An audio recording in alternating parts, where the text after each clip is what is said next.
So while we're waiting, if you guys can type your, your name and where you're watching from in the chat, it would be nice so I get to know who is here and, so just type your name in the chat and where you're watching from. Thank you.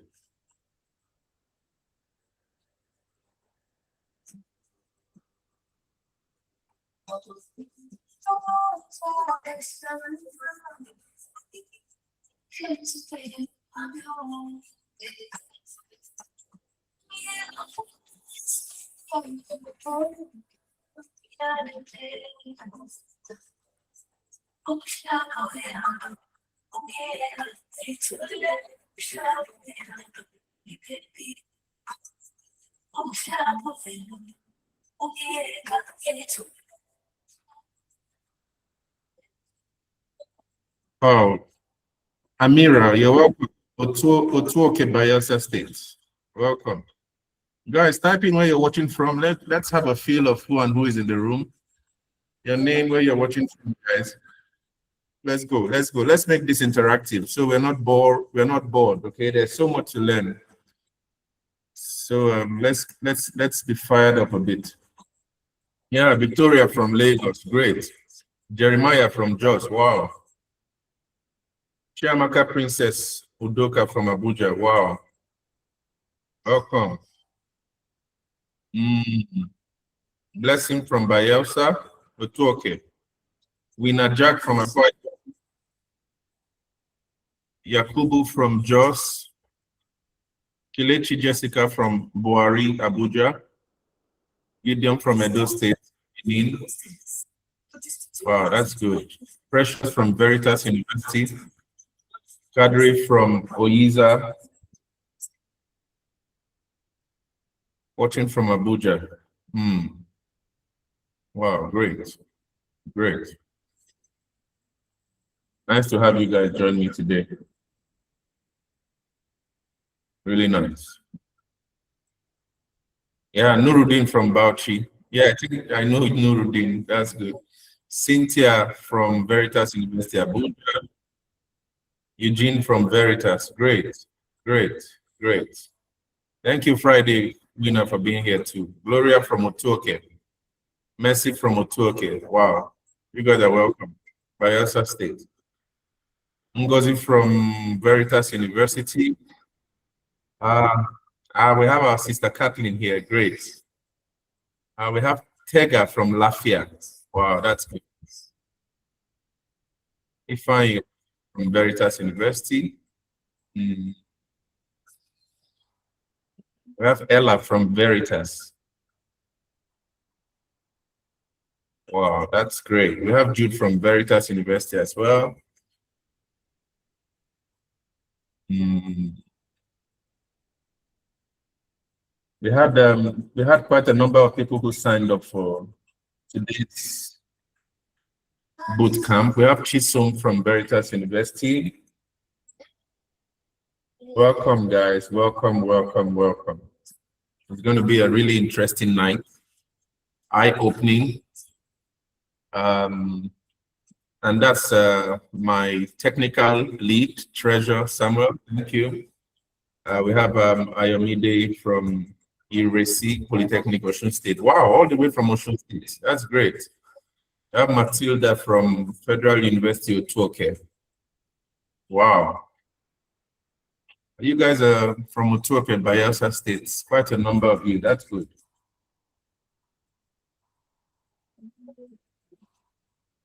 We have Judith from Veritas University. We hope to have a really eye-opening session tonight on, what next after graduation, what to do. I'll be sharing a few of my own stories, a few of my own, some of the struggles I also had, just like you. Now, many of you are going to be in 400 level. Many of you are in 400 level, will be graduating soon. Some are in 300 level, some are even in 200 level. So we're going to make it a boot camp that's wide enough to cover everyone. But anyway, I'll be starting now, right? I'll be starting now. And Thank you so much. I'll be introducing Treasure Samuel. Treasure Samuel is my technical lead here, and he'll be assisting with all the technical issues. I'm also expecting Ngozi. She's a class rep for the political science guys at Veritas University. And they will be assisting us here to make sure that everything goes on well. Okay. So if I begin, I'll begin with an introduction. My name is Martins Kwazema, right? I'm from Imo State, from a place called Emekuku in Imo State. And, you know, one of the reasons behind this workshop I'm putting together for you guys is, you know, I know how fast the world is moving. The world is moving at a really fast pace. You know, the pace of change is so fast. And there are many of us who have actually watched many of our students from Africa here, you know, get lost in the wave, okay? And we haven't been able to catch up with many things. And so we thought that we could put together this whole series of training and boot camps and all that to help, you know, some of you students, especially as you're graduating, but also those who will be 300 level, 200 level, to understand what next after graduation in a world that seems to be changing so fast, in a world that seems to be so confusing, and, you know, people do not know what to do. So, before we begin anyway, we'll be going through these six sessions. We try to see if we can make it to 3 hours, but if we spill a little bit, I hope you guys will forgive me, but we'll try to make it six sessions, right? We'll be going through, you know, the real picture of studying abroad from Nigeria. I know that many of you 400 level are about to graduate. I think maybe, I don't know if the other universities I have. I graduated from Federal University of Akure, FUTA. It was 5 years. So some of you might be in your 500 level, trying to see what next after this. We'll be about the real picture. We'll be also covering the master application checklist, how to craft a winning statement of purpose. Statement of purpose is a very important document if you'll be transitioning from Nigeria to study anywhere outside of Nigeria. It doesn't necessarily mean in Europe or America, even in Kenya, in Ghana, you need to understand how to write a statement of purpose. We'll try to cover also the timeline for TOEFL and IELTS. TOEFL and IELTS are standardized English requirements tests for to prove that you can communicate in English, right? Most of these universities, especially US, Canada, you know, Europe, where I know very well, and Finland, you know, they actually demand for that. So we'll be speaking a little bit about that. And we'll try to also cover how to find and apply for some of these international scholarships, and then what we'll call a live portal walkthrough with an open Q&A session. We might not cover all the Q&As, but if you guys have questions, I would advise that you try to put them in the question and answer in the chat, to which Treasure would help me gather all the questions as he monitors the chats. And then if we're not able to cover them tonight, we'll have another session where we cover question and answers for the questions that are bothering you guys, okay? So most of the things I'll be sharing with you guys here will be things that I wish somebody told me when I was graduating, you know, in 2008. I graduated from Akure, Federal University of Technology, Akure, in 2008. And 2009, I went for my youth service. 2010, I started applying for these scholarships abroad because I wasn't able to get a befitting job in Nigeria, okay? Many issues with the whole work environment. And 2011, somehow I got lucky and I made it to a country called Finland, where I had a master's degree in futures studies. Future studies is a degree, is a kind of like a discipline that tries to understand and create alternative futures, not necessarily to predict the future, but to create alternatives. All right. So that was what I had my master's in. In Finland, I had my master's from 2011 to 2014. I graduated from master's. I had to go through a series of language training because Finland and the Nordic states, the Nordics are a place where you have 5 countries. There's Norway, Denmark, Finland, Iceland, and Sweden. You could also add the Faroe Islands and Greenland, which Donald Trump is about to trying to clamor to take, and also the Åland Islands, all right? But they all speak different languages. And so in that kind of place, you have to also be able to speak their languages to feel safe in those countries, all right? So after that, I had my PhD as well, starting from 2017, and I graduated from 2018 anyway, because I had my language studies for 2 years and learned Finnish language, started my PhD in 2018 and graduated from PhD in 2023. And now I'm studying a postdoc. Most of you, I've met you guys in Veritas University, where we've been conducting these workshops. But some of you, I would likely meet you guys in another training somewhere. But so I came back here to try to begin this process of training and seeing what's possible to help from the little experience I've had all this, how many years? It's 2011 till now, about 15 years of studying abroad. So before we begin, I want to just tell you guys a small story, and it's going to be a really quick one. What I'm about to share now would likely surprise you guys, right?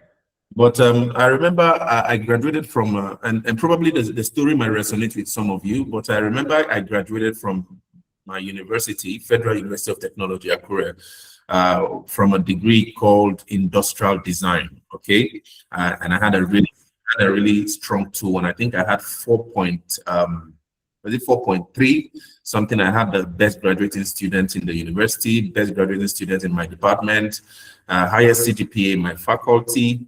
But for some reason, after graduation, I just couldn't find a job. And that was a real big reality check after graduation. And considering the fact that, you know, going for youth service, you saw many people like you who were being pumped out into the job market. People had also excellent, grades graduating, and we all would be looking for these same jobs. In fact, there was one particular instance. I don't know if I shared this in a video I shared with you guys on the WhatsApp page, but I was able to get one job which was 40,000 naira at the time. It couldn't do much, in 2011, although today it's even worse. But in 2011, 2010, 2011, 40,000 naira just couldn't do much, So it was in that transition period, I started to really think if there would be an alternative going forward. And the whole process of trying to get into a school, trying to get, TOEFL, trying to write my exams, those really required finances. And many of you also will go through those processes. All right. So I had to find a way to appease some of my uncles, my aunts, to help me sponsor me with this test, this TOEFL test, which I think at that time was $200 or so. We needed someone abroad to help us pay into the portal, which was a headache to even find someone who could find you trustworthy to support you and all of that. So somehow I managed to get that, wrote the test,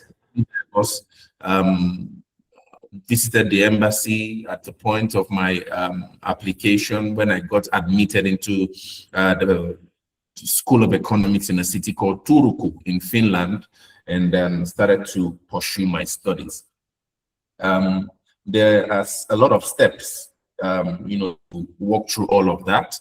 But at the end of the day, one of the things I really hope to pass across in these trainings, in these boot camps, is the fact that the world we left behind in 2011 has changed, all right? Even as at 2011, as difficult as it was to find a job in Nigeria after graduation, even with a strong grade. All right. At the end of the day, we are now in a skills-based world, so the world, even in 2011, I understood that, but I didn't, it's now almost deeper. The world now demands people who bring a lot of value to the marketplace.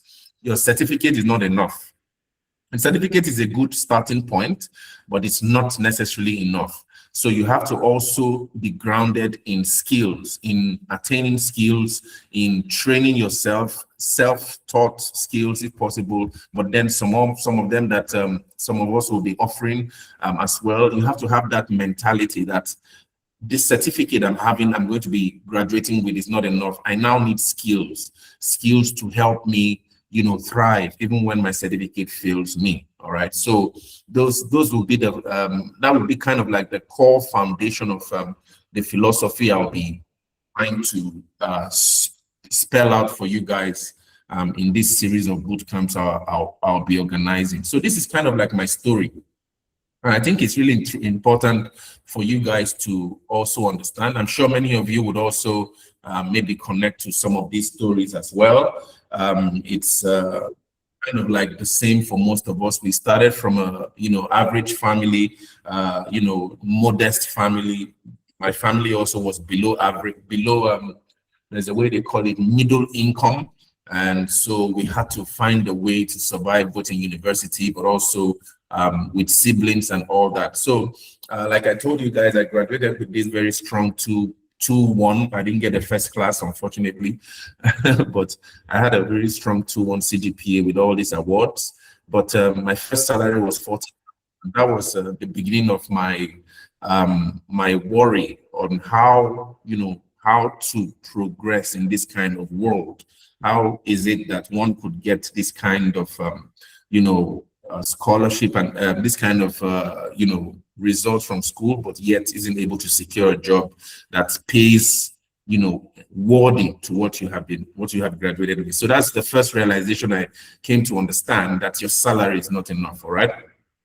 But secondly, because of the fact that many of us were from a below middle wage family and all that, watching your mates leave the country one by one, it felt really depressing at the time. Like, dude, Ejiro is abroad, Matilda is abroad, Michael is abroad.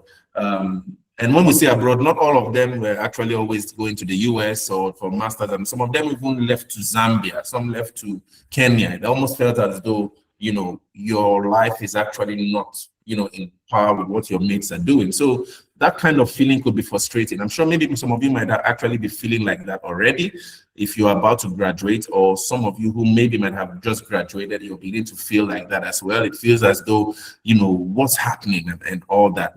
We're here to tell you that there's no need to be worried. There's no need to allow that kind of pressure. These are things I wish I knew that someone had told me as at the time.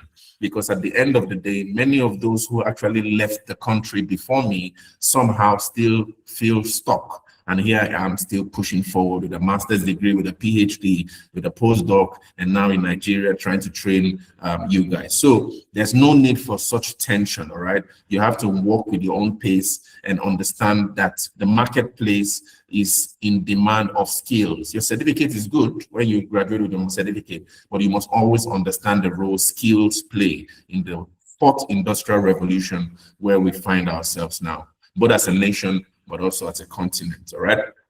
So I remember in 2009, 2010, I would go to the cyber cafe. We don't have a cyber cafe anymore, but then it was a big thing. We would go to cyber cafe and buy time, and we'll sit in the cyber cafe trying to look for schools, trying to look for scholarships. And that's something, the same energy I expect many of you, if you would be studying further from now.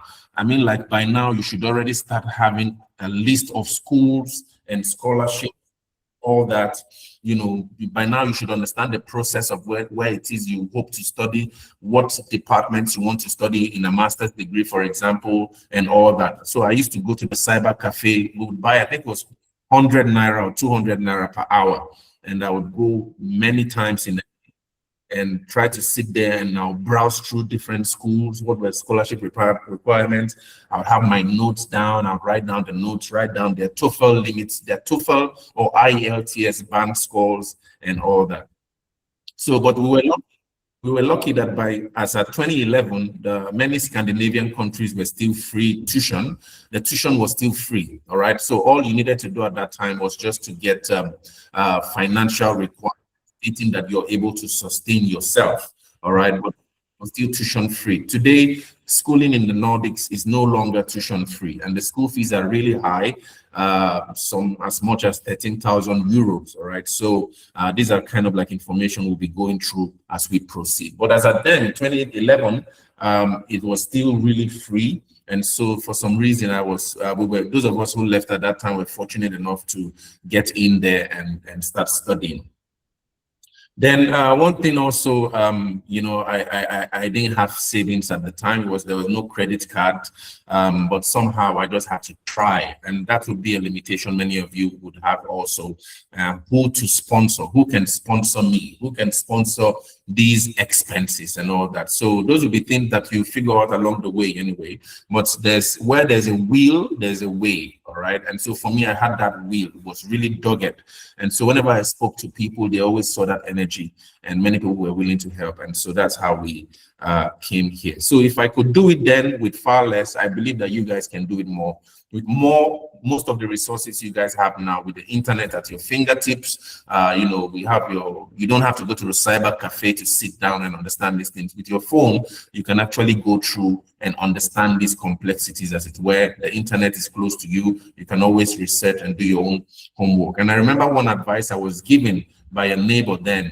He used to tell me that you have to try to approach this scholarship or looking for schools abroad as though tomorrow is the deadline. All right. You have to begin as if tomorrow is the deadline, because the whole process is very complicated. It's complex, it's overwhelming. Before you try to open one or two school scholarship, you can get so overwhelmed and shut down. So you have to have that kind of like mindset that tomorrow is the deadline. I have to move. I have to take action. That's the way to move, in trying to understand what next to do after graduation.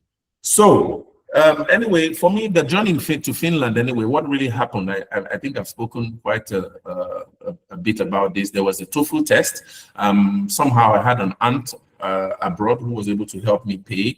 There was a financial requirement I wasn't able to manage, but I was able to get a sponsor.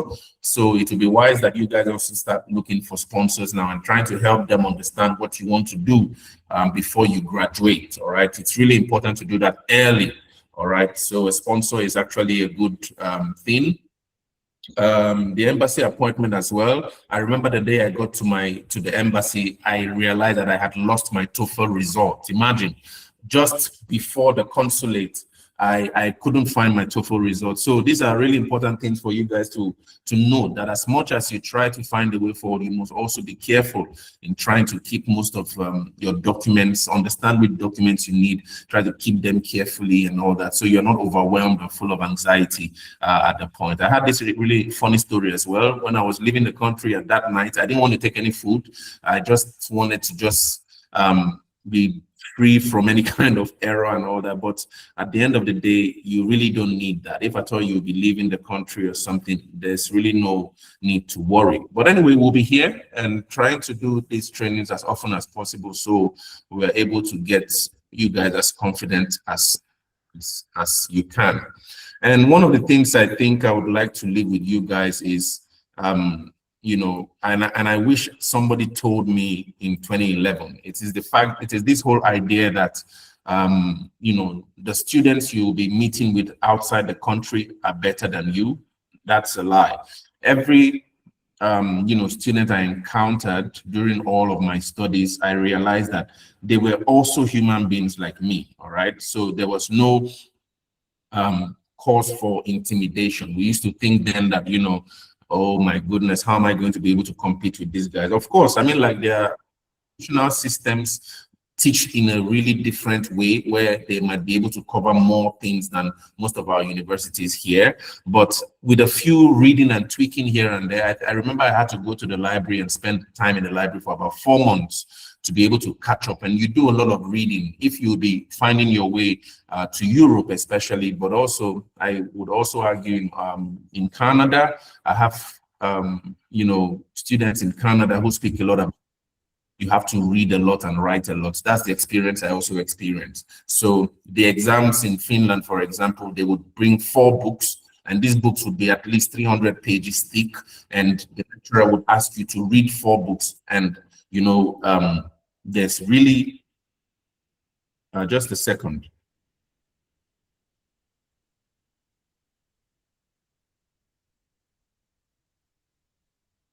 Okay. Yes, so there's really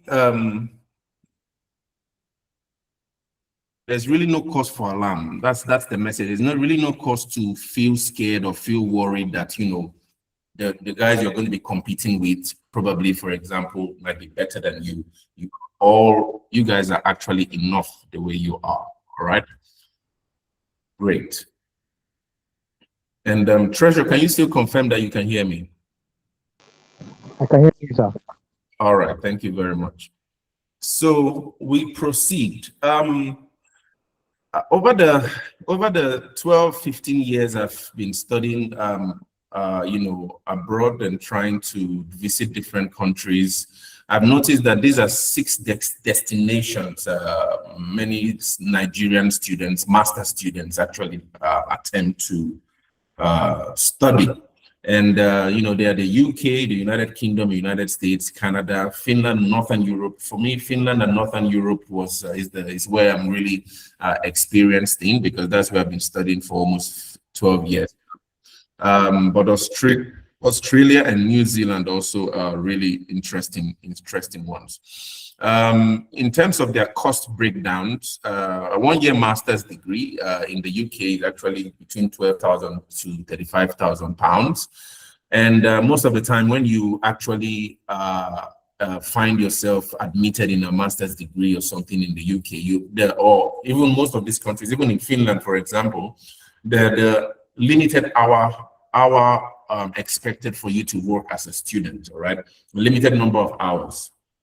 So for the UK, there is 20 hours per week, so that you're able to focus on your studies and be able to graduate in time. The UK has a really strict schedule in that regard, and so that's really important to know. In the United States, it's a master's degree. Actually, you can find 2-year master's degree, which probably might give some people time, because in the UK, a 1-year master's can actually feel choking because before you open your eyes and close them, 1 year is gone. All right, so most of the time, a 2-year master is actually a safer way if you are probably also like me, who isn't so much of a quick reader. All right, for me, I read a lot, but I think deeply, and so I may not read as fast as some people. So 2 years in the US, their fees actually spans between $20,000 to $60,000 per year. You just have to be careful to choose carefully which of these universities probably might be more affordable for you, and also for your your sponsor. All right, and IELTS, these English tests are really important to understand. You have to start understanding how they work now that you're in final year, 400 level, 300 level. I would even advise that even those who are in 300 level are advised that you probably try to experiment with one of these exams. Attempt one IELTS or TOEFL test, all right, even from 300 level, because it's really helps to have an experience of what this test. You don't have to wait till you're in 400 level or till you are graduating before you get into a TOEFL, before you write a TOEFL test or write an IELTS to know how it feels. You can already try if you can afford it, though. I remember I wrote my own IELTS. I think it was in Lagos, but I also wrote another one in Abuja as well. There are centers in Abuja. I think we'll be going through that. So you guys can already experiment and attempt 1 or 2 tests like this. And so you know what to do when you're graduating at your 400 level. In Canada, Canadian masters are also quite 2-year long, so they're also quite safe, and they actually have a 3-year work permit after graduation, right? So it's really helpful because they regard those who who have a master's degree quite, placed in society. And one of the reasons why I like Canada, UK, and US is that, we in Nigeria, we are Anglophone speaking countries, all right? So you don't have to struggle with the language. Although even in Canada, I know that there's some provinces where they speak French, and yeah, it's French. In the US as well, there's some areas where they speak Spanish, but a considerable majority speaks English, and there are many master's degrees that are in English language, and so that's a really good thing to consider. Because for me, when I left Nigeria for Finland, even though the master's degree I was signed up for was English based, right? The master's degree was being taught in English and all that. The society at large had a different language in which they speak, and so it would affect you when you graduate. So in Finland, for example, there were many of us who had our master's degree in English, but then getting a job in the society, we saw that we just couldn't fit in because no one speaks English in the society, but yet there was a master's degree in English, you see. So you just have to be smart to decide and choose what works for you and what doesn't work for you, because it was a really big limitation for many of my cohorts who, when we graduated from our masters in Finland, many of them had to now eventually leave to the UK because they just couldn't survive in Northern Europe, all right? And actually, most of Europe actually are language based, all right? So Europe is a very, very multicultural society, multicultural continent where language is, there's a linguistic richness across the continent. So you choose if you really would wish to experiment with that level of creativity, as it were. It might be limiting at first, but if you're able to learn the language, just like I sacrificed 2 years learning how to speak Finnish language and also Swedish language, you can also sacrifice like that, or you just simply choose these countries that speak English, and then you have a program. So the Australia and New Zealand as well is also, especially New Zealand. New Zealand has become very, very popular for many Nigerian applicants, but Australia also needs this IELTS as well. Really, really strong. They have really high bands because they do not want to joke with the level of English language that comes into their country. So you have to really practice IELTS very well. If you have to go to a lesson, I remember for me, for the TOEFL exam I wrote, I remember I paid for extra classes in Lagos at the time because I just didn't want to. It was $200. I was being sponsored, and I didn't want to mess up that opportunity because I didn't have, I couldn't afford that money. So I had to pay extra for classes so that I understand what this exam is really about and all that. Okay, so that's something I would also advise for you guys to do. Yes, so that's basically it for Australia. Australia has this their Australian the currency there, I think it's Australian 22 to 50,000, but it's almost just about the same with the Canadian amount. I should have converted it in Naira, but anyway, if you guys can take a snapshot. And we're recording this session. I'll be putting it on the YouTube channel I have for Skill Up with Kwasemi. So in case you guys need, you can always go back to check. All right, but you can take screenshots if you want. And New Zealand has a really interesting post-work visa, which is 1 to 3 years, which is very, very helpful. So after your graduation, there's still time to settle in if you want to settle in there, or probably plan your next move where you'll be going after that. All right. Yes. Thank you so much, Sister Kathleen, for the reminder. I just saw now that there were some elements blocking the screen. Thank you. Yeah. And the screen, Treasure, the screen works well, right? Yeah, it works well. All right, thank you. Okay, Sorry, so Emmanuel, please, can you turn off your camera, please, so you don't interrupt again? Sorry. Okay, thank you. All right, so if we move forward, one of the things that's I wish someone told me when I was preparing then in 2011 was this whole thing about starting too late. If you remember when I started this boot camp, I told you that you have to approach, applications for studies abroad as though tomorrow was the deadline. All right.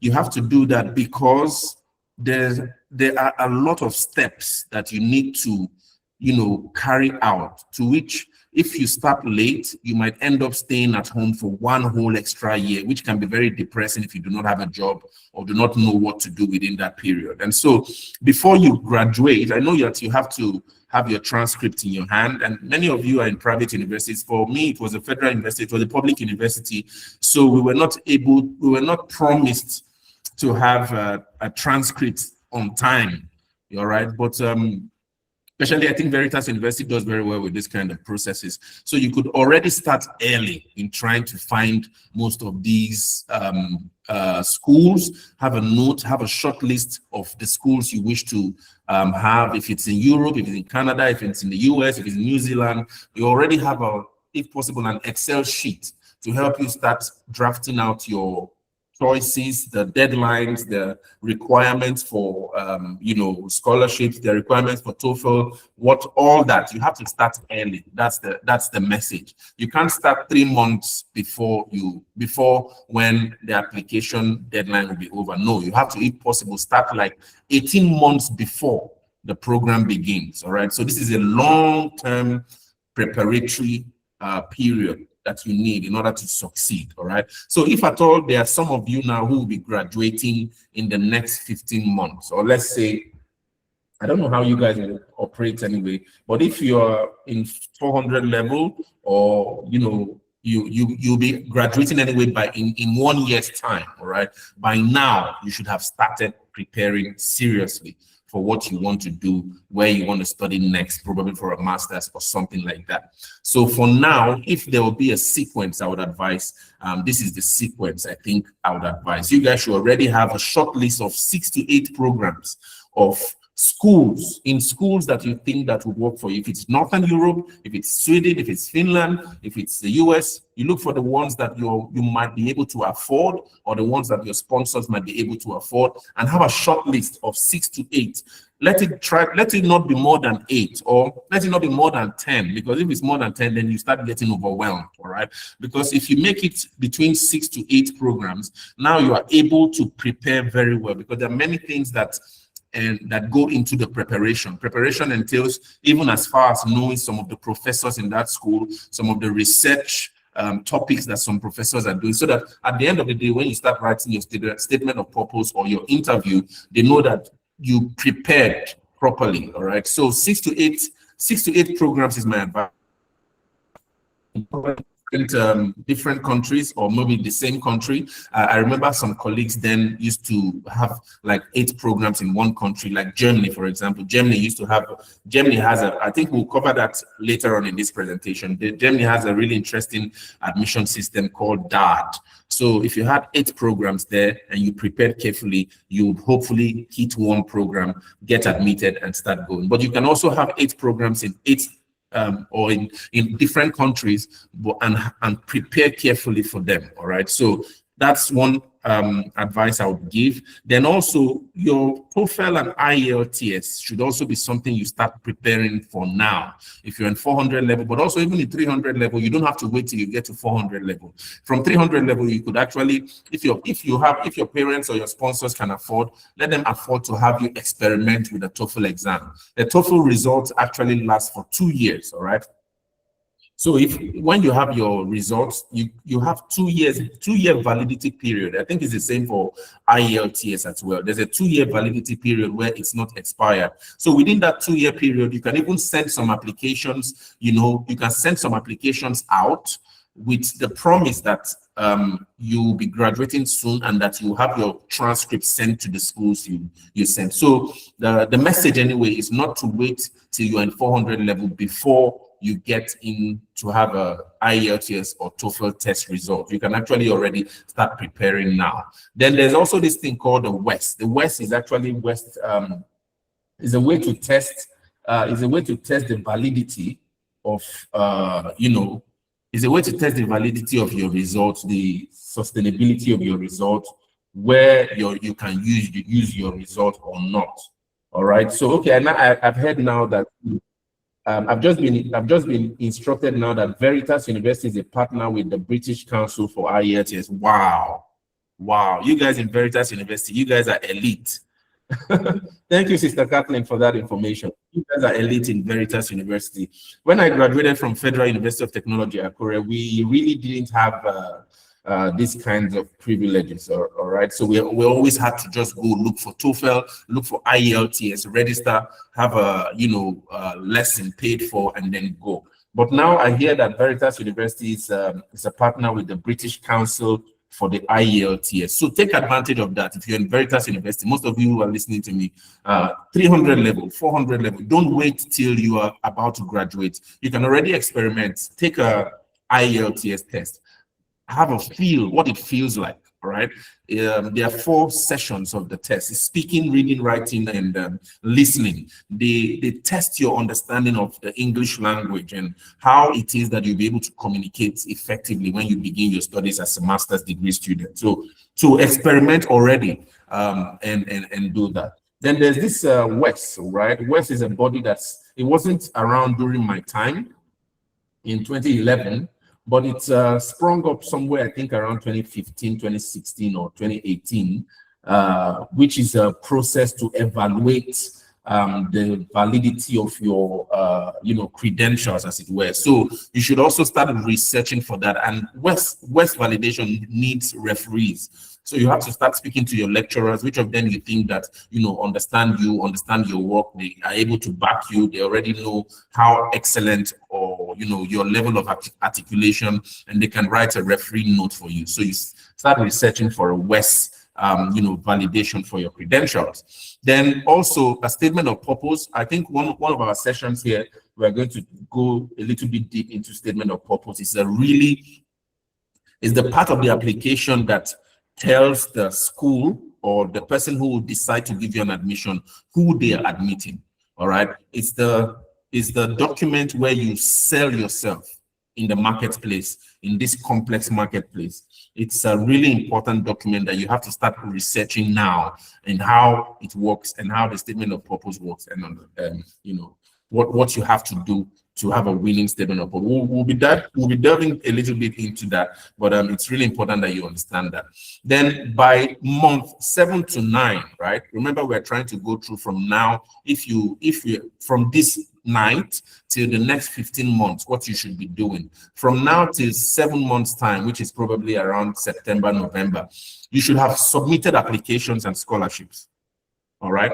If you really know that, when I'll be graduating in the next 15 months, 1 year from now, in the next 7 to 9 months, you should have submitted applications or scholarships if you really want to continue for your studies in the next year.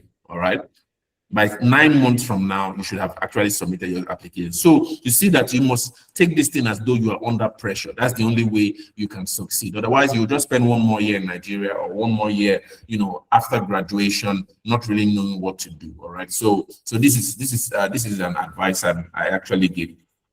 And then by the 15th month, from 1 year from now, that's by next year February, between next year February and next year May, you should actually have started to prepare for visa applications if you'll be studying abroad and going through all that whole visa process and all that. So the most important message I'm trying to pass across is that you must start now and start working as though you are under pressure if you would be continuing with a master's degree from here.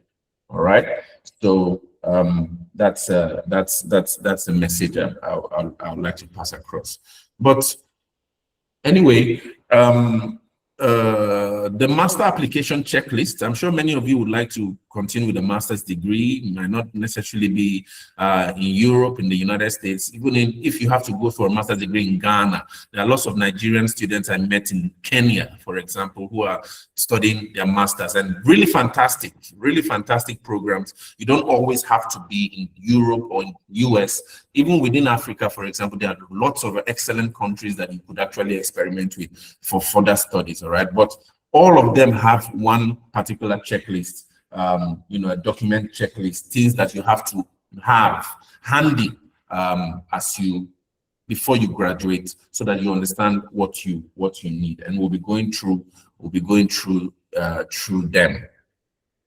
I remember even when I actually was living in 2011, I had actually applied for 7 or 8 schools in the Netherlands. I think I tried one in Norway, I tried one in Denmark. All of them were rejected.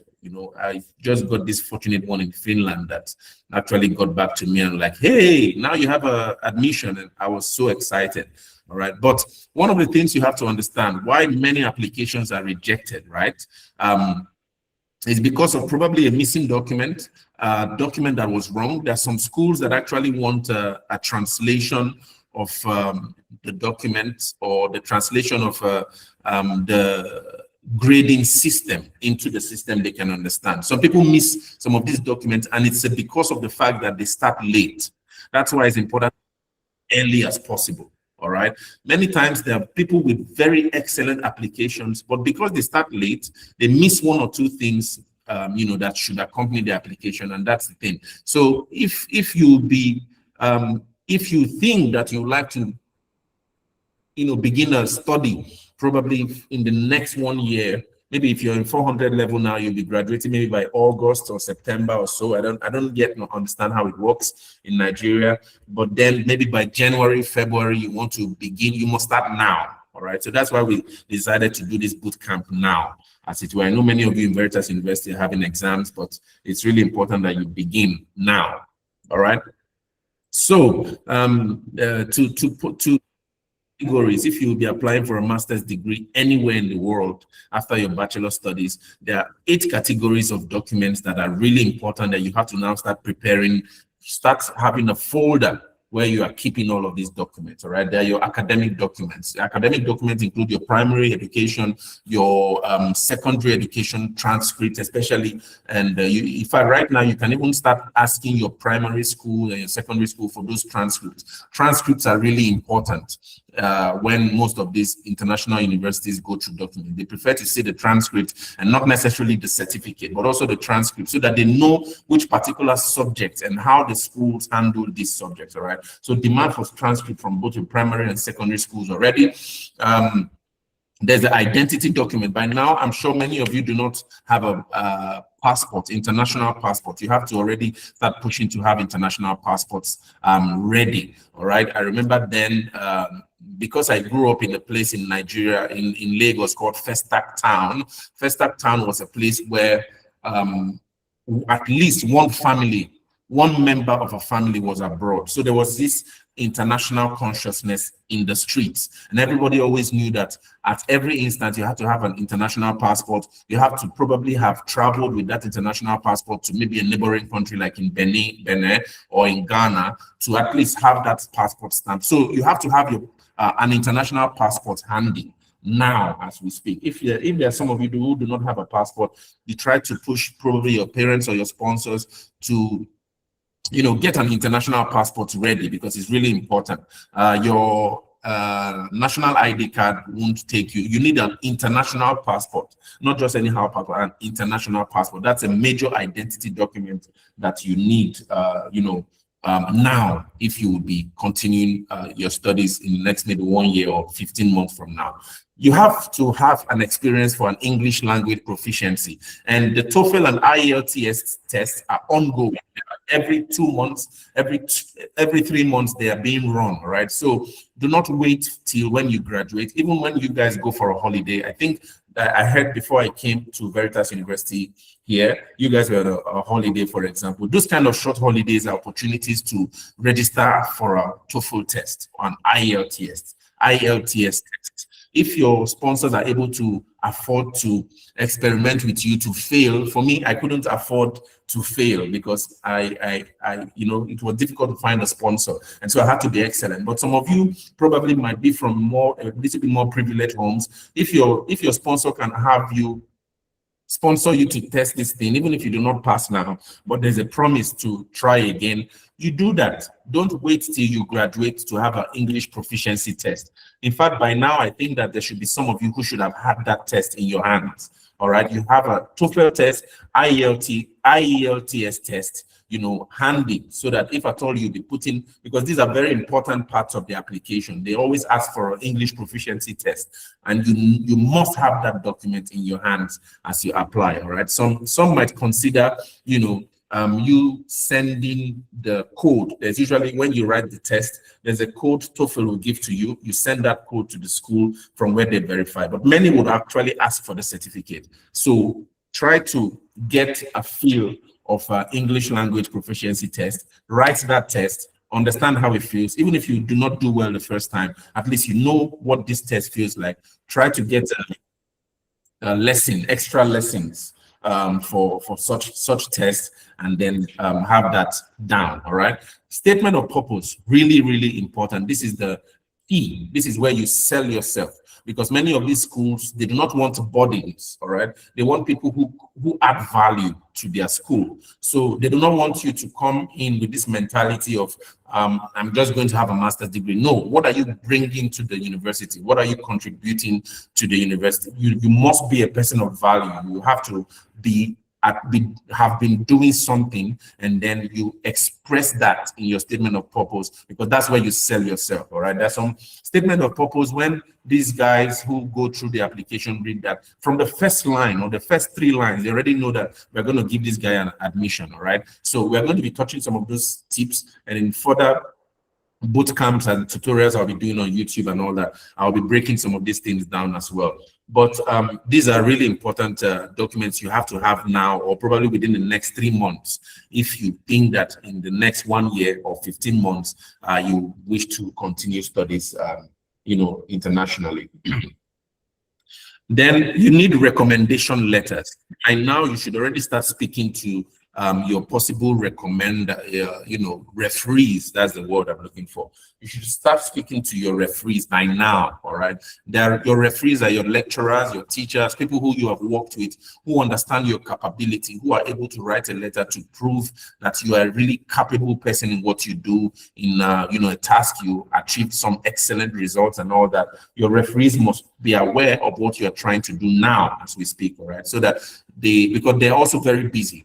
The referees are very busy people. So you don't just bump into them maybe 1 month or 2 months ahead or before you have to submit a recommendation letter. No, you keep them intact on time, maybe 6 months or if possible, 8 months before your application. Then financial documents are also really important. You should go through the financial requirements of the university you wish to apply for. Some universities in Europe or in the US would demand for bank statements that prove that you have funds to finance your stay in their country. It could be bank statements of your sponsors. It could be bank statements of your sponsors, basically. Anyway, you should be preparing those kinds of documents down now. But they demand that you find the requirements from the particular school. You need also to check the schools in the US actually ask for this thing called GRE, all right, or GMAT. These are 2 standardized tests that I've noticed that schools in the USA actually demand for. It's called a graduate record examination, and GMAT is actually also like that, but they usually test for mathematics skills, quantitative reasoning skills, some other kind of skills like that. Schools, and especially in the US, ask for this result. I don't think in Europe anyway, I've not really seen schools demand for GRE and GMAT, but I see that a lot in the United States. All right. Then also some Nigeria specific documents. Many schools, I don't know, I've not really seen many international schools ask for NYSC, but they asked for this WES. WES was actually demanded from one of the students to Canada, I think 3 years ago, right? So you have to also understand how WES works and have a document that actually proves that your credentials are accurate and all that. So you already start browsing about WES and how it works, all right? So those will be really important documents you have to have already. Now, I really have really interesting story around this one, which is this thing called official transcripts. Many universities abroad actually ask for a kind of transcript that has not been opened at all. So it's really scary for a student. For those of us who studied in a public university, although it was Federal University of Technology, Akure, we were always scared, like, oh, is this registrar going to send this transcript on time? Are they going to send it sealed?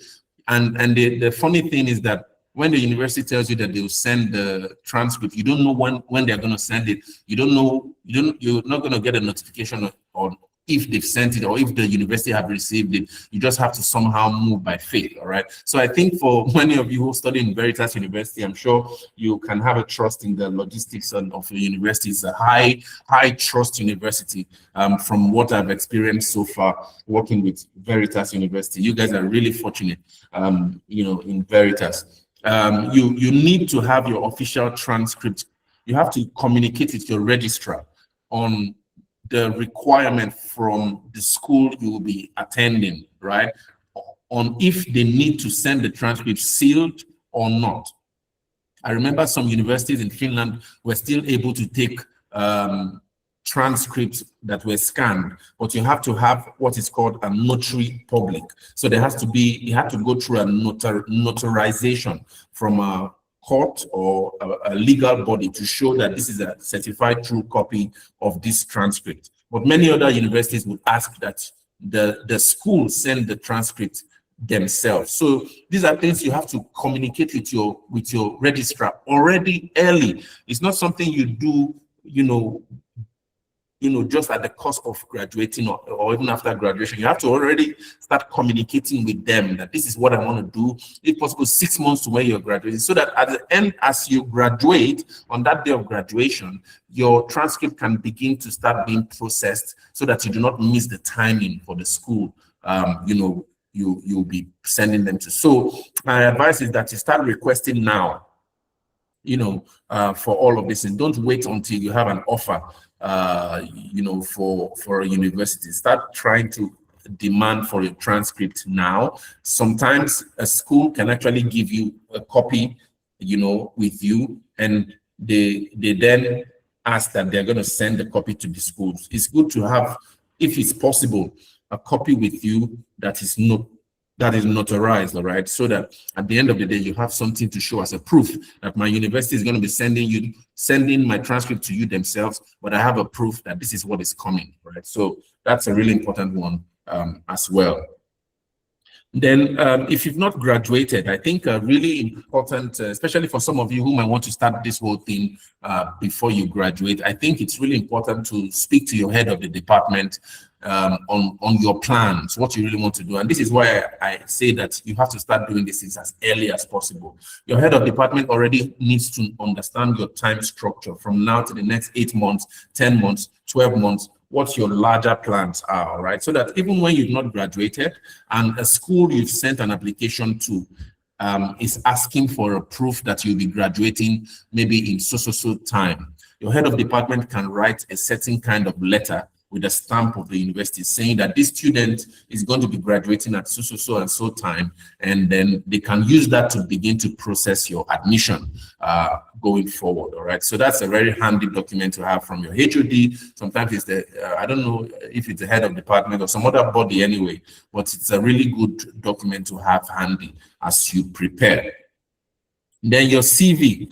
There are two differences between the academic CV and the job CV, all right? So although you guys, most of you are just going to be are bachelor students, there's a way the CV for academia works.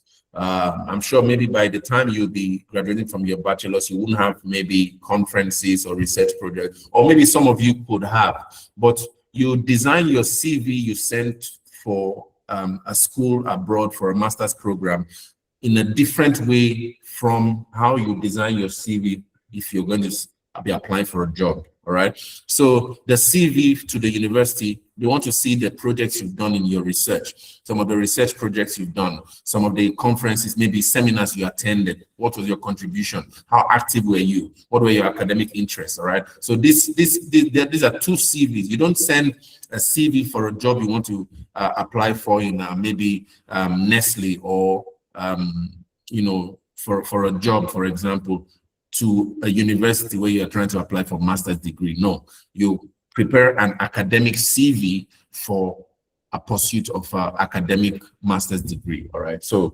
that's it. Then finally, your West credentials is really important. Like I told you, some of my students in Canada and US, they started really getting overwhelmed. I think it was 4, 5, 6 years or 7 years ago. But the West is a way of converting your Nigerian degree into an internationally recognized GPA equivalent. GPA is grade point average, all right? So in Nigeria, we know we have a CGPA. For me, when I was graduating in 2008, I had a CGPA 0.35 thereabout. And so, but in Canada and the US, for example, they do not have CGPA where we have 4.3, 4.4. They usually have cum laude, or there are other different ways in which they grade that 1 to 5. All right, so West credential evaluation helps you convert your degree to a language that is suitable for the you know, the person who will be assessing these applications, so that they know where to place you and the level in which, if your degree is of a suitable level to that can prove that you can cope. Because there were some programs that I applied for that I was rejected, and the rejection was because of the fact that they thought in their conversion, they saw that I might not be able to cope in that degree, because that degree really needed a little bit more higher social science skills and all that. And for me, I'm more of on the creative side as I studied industrial design and all that. So they need that credential evaluation to be able to know how to place you in the program. So the West credential evaluation costs about $200, and you know, it takes about 20 business working days to get it ready. So you have to get this. That's why my advice is to start early. Start early. As long as you start early, you will not be overwhelmed when the time comes. All right. So there's this tendency as well of, you know, I had a 2-1. It's my 2-1 competitive everywhere. This was something I used to be worried about as well. And I just wanted to put this slide here so that you guys can understand when we speak about first class, 2-1, 2-2, third class, and how the side is seeing you depending on what you have graduated with. All right. So a first class in Nigeria, right, is usually I think 4.5. For me, I studied in Federal University of Technology at Korea. So I think it was 4.5 to 5. For me, I had a 4.3, so it wasn't a first class, almost a first class, but the first class 4.5 in the UK equivalent is 70% plus. In the US is 3.7 to 4. In the German grade is 1 to 1.5. In Finland, it's excellent. And usually in Finland, yeah, in my degree for master's, it's usually called a summa or magna cum laude. Right? Your 2-1 upper in Nigeria here, which I think 2-1 upper was from I think it was 3.5 to 4.5 thereabout. In the UK, it was upper second, 60 to 69%. In the USA, it was 3.3 to 3.7. Germany, 1.6 to 2.5. But and in Finland, 4 to 4.5. So it's cum laude, all right? So 2-1, second class upper in international grading, according to West, is cum laude. The second class lower, which is 2-2, as we usually say in Nigeria, in the UK equivalent is lower second, between 50 to 59%. In US, 3 to 3.3. In Germany, it was 2.6 to 3.5. And then in Finland, it was 3 to 3.5. So it's just pass, all right? And then the third class, which is usually, in Nigeria, we usually say he has a third class.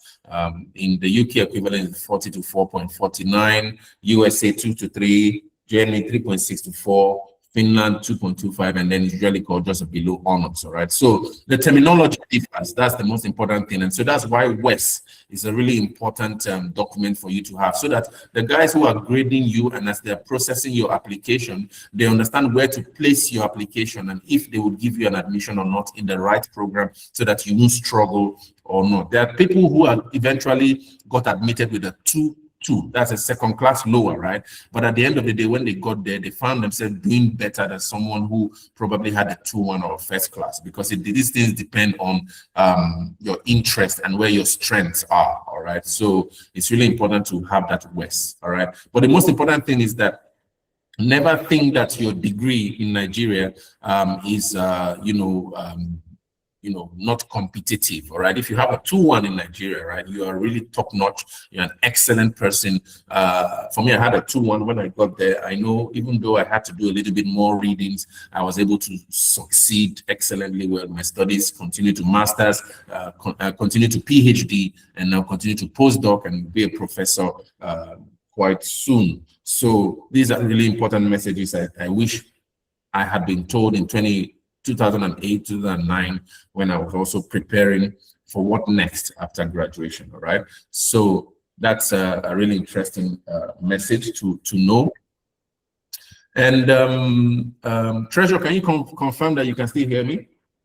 Yes, I can still hear you. All right. Thank you. So recommendation letters and financial documents. This is a really important part as well that you need to have handy. Recommendation letters, very, very important to get your referees really with you early on. All right, really with you early on in the process, because without the right recommendation letter, your application is just like paper, so to speak. So one of the tricks, one of the things I advise my students on trying to get a really sharp recommendation, don't just call anybody. Some people, for example, they might say that they have an uncle in Australia or Canada who is a professor or who is in academia, and that uncle could write a recommendation letter for them. No, I think it's usually smarter if you can have somebody who you have worked closely with, or somebody who observed you when you were doing something very, very important, and have that person write a recommendation letter for you. All right, not just a senior person in academia, but somebody who has watched you do something really remarkable, and let them write that letter in a really clear, concise manner. Now, in the academic environment, it would be a lecturer, it would be a teacher, it would be a head of department and all that. Make sure that the person who is writing a recommendation letter has seen something that you did and can attest, because eventually most of these referees are being called on phone, or they write an email to them. All right. And so many people have gotten their admission turned down because when they contacted their referees, they realized that their referees were not able to back up the student in the way it had been written. And that's a big turn off for many schools who are assessing your application. So make sure that you have a recommendation letter written by someone who knows your work, who has actually seen what you've done before, and then they're able to back you, so that even anytime they call them on phone, even in the midnight. In the US, for example, most times when people in the US are in the morning, in Nigeria is at night. If they can call you anytime, this guy can get on the phone and really back you up and all that. So it's really important that you have a recommendation letter written by someone who works with you closely and who knows your work. All right. One of the ways you can help your referees is by giving them your CV. You can also write a statement of purpose, a draft, and give to them that these are the things you expect in that letter, and then they can then draft, because your referees are very busy people. They might not have time. So you help them as well, so that they're able to write an effective recommendation letter for you. Many of these schools as well, they have a portal, right, where the referees have to log in. They have to register, email, log in, and then send the reference letter. While some other schools would demand that you yourself, who is applying, should send the recommendation letter yourself. So you have to make sure that you understand how each of the schools you're applying for works, and then follow through that way. Then the financial document, I think one of the most important truths we have to tell ourselves in Nigeria, especially even in Africa, basically, is that there are many Nigerian families that cannot show these required funds. As that when I was leaving the country in 2000 and 11, we were required to show funds of 6,000 euros, all right? And as at that time, 6,000 euros, if I remember correctly, it was still about 1.6 million naira, all right? But today, you are speaking about tens of millions, you know? When you speak about that, let me even, if I can make a quick conversion, we are beginning to see that we are speaking about maybe, if we did 6,000 euros to naira, we're speaking about 9.5 million, 10 million, as it were, compared to when 2011, when I was applying, it was 1.6 million. Today, you'll be dealing with 10 million, all right? So many Nigerian families are not able to show these funds. So that's why you have to really be smart earlier on to start contacting sponsors.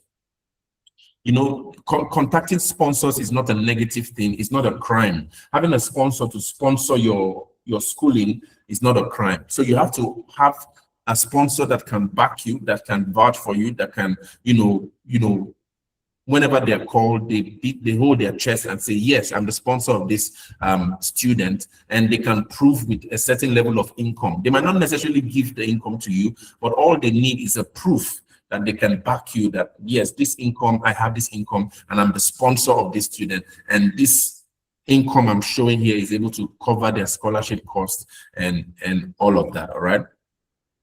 Also, there are other ways in which many students, especially when they get to the US, I see this a lot in the US and in Canada, but I've not seen much of it in Finland, just a few, is there's something called a teaching assistant or research assistantship. Many people, before they even get to the US from here, very smart students, they already start applying for research assistantships in the university they're going. So before they even leave Nigeria, they already have a research assistantship waiting for them, which is usually very rare, but I know some people who have been successful in that. So it demands a lot of research in the school. It demands a lot of research in as you are pushing. There are many universities as well in Canada and New Zealand who actually have applications, scholarship applications within the university.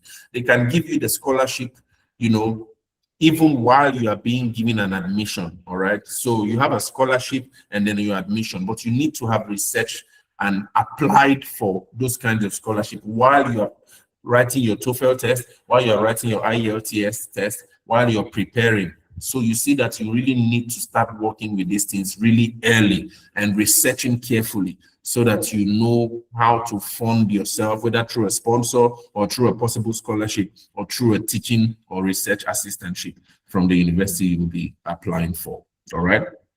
So we see that in Europe anyway, Europe has been really considerate in terms of this proof of financial, backing. And that's why I think many Nigerian students have actually been going to Europe, even though the conditions with Europe are quite difficult because of the linguistic barrier, all right? But you see that they are most affordable in terms of having a backup requirement for financial requirement. But the UK, you have to have an evidence by your sponsor that there's 20,000 to 30,000 pounds, you know, which they can assist you when the rubber hits the road, when things get really tough, while studies, all right? In the US, it's about $25,000 to $40,000. In Canada, it's about 25,000 to 35,000 Canadian dollars. In Australia, it's about 25 to 35K of Australian dollars. And in Finland and Germany, like I told you guys, for me in Finland, it was 6,000 euros, all right?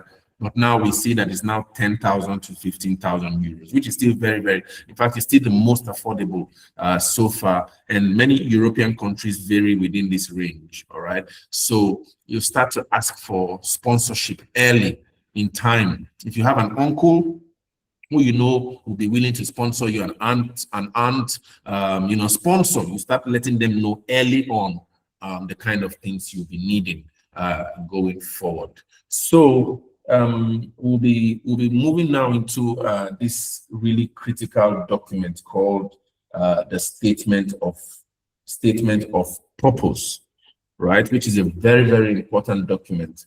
Like I said, it's the document where you sell yourself, where it's kind of like out there, it's like, I usually like to call it a dog-eat-dog environment. It's a survival of the fittest.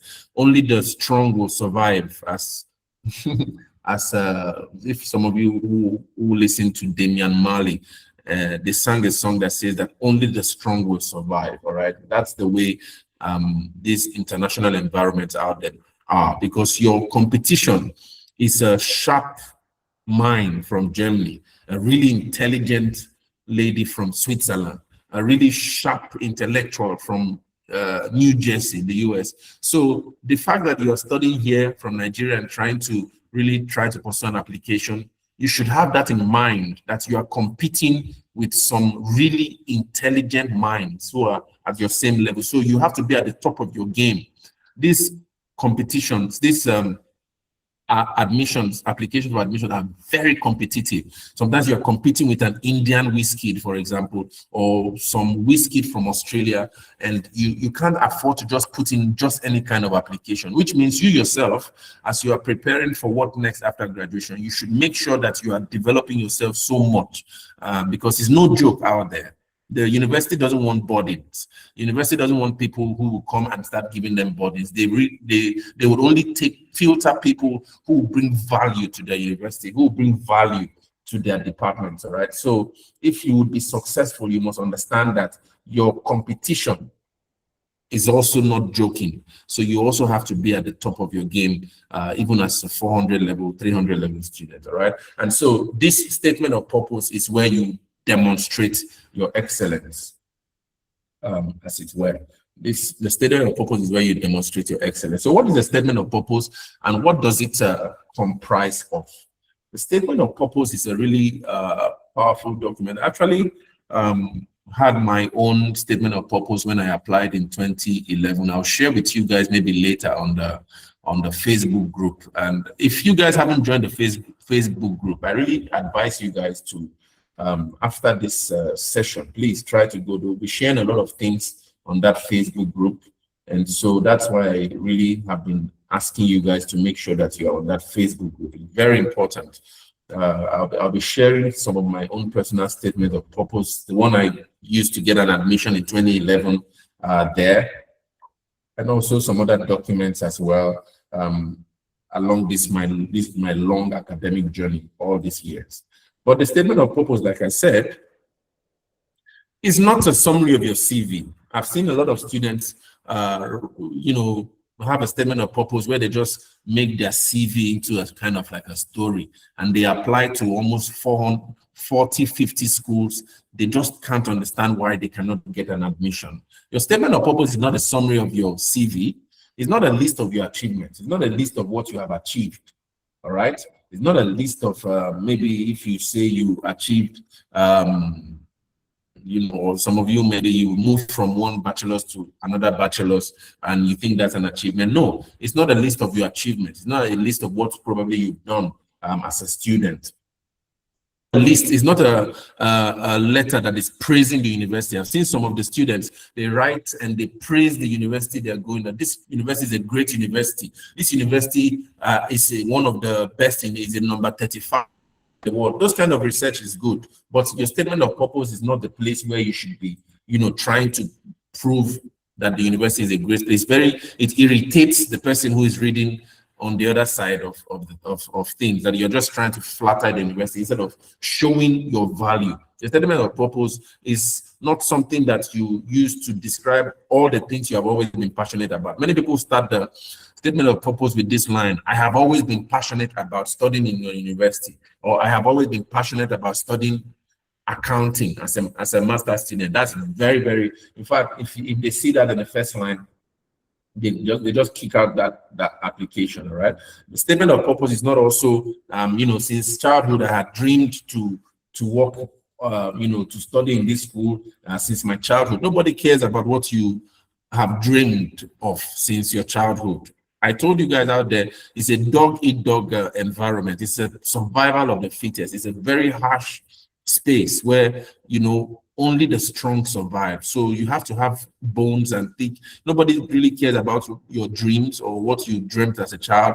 What they want is, what value are you bringing to the university? What value are you bringing to that department? So if you're going to be applying for a master's degree in the department of, mass communication, for example. The person reading this, your application, wants to see what strength, what is this person bringing to this department that will help this department move forward in the future.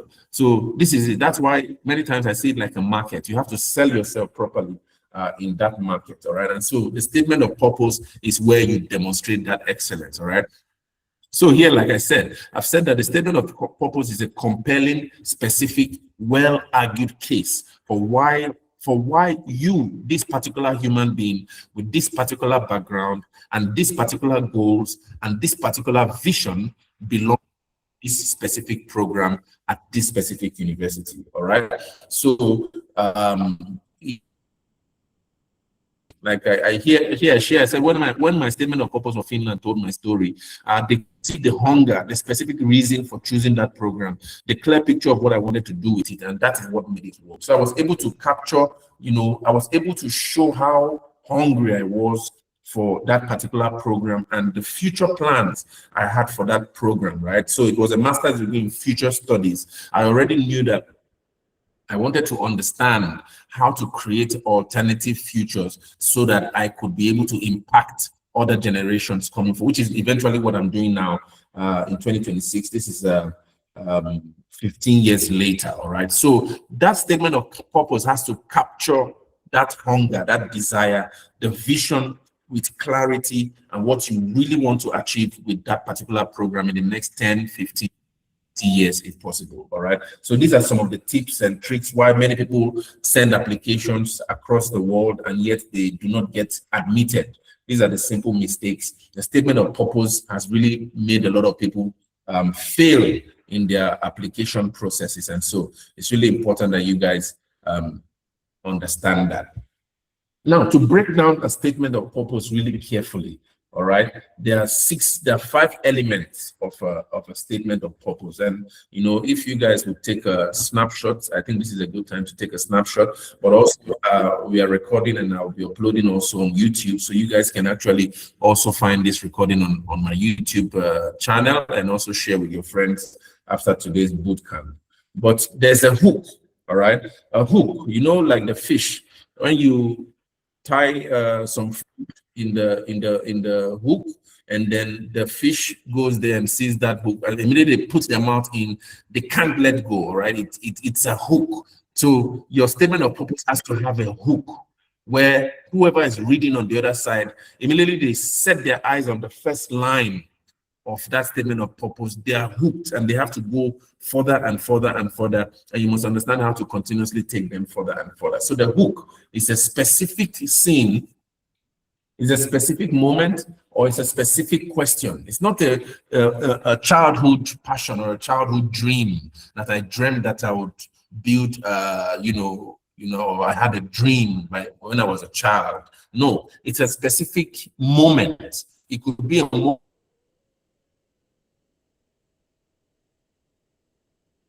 moment, for example, where you built, for example, an innovation that saved, and now you want to progress on that. So it's a particular event or a particular question you're trying to explore. So when you put the reader inside that whole picture, you have to paint it in a storytelling way. The more specific you are, the stronger that hook becomes. And then you tie that, the person who is assessing your application, you pull them into your space, all right? That's very, very important. Then there's your academic journey, all right?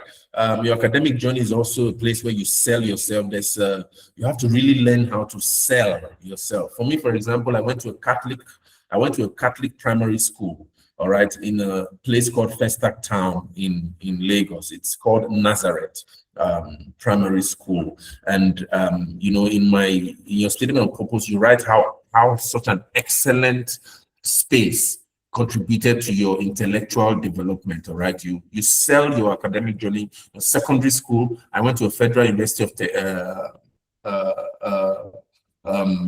Federal Government College, Ijanikin. You spell the strengths of that school, spell the strengths, explain how your colleagues in that university have become the networks that have been taking you along this journey. You make sure you sell yourself through your academic journey, all right?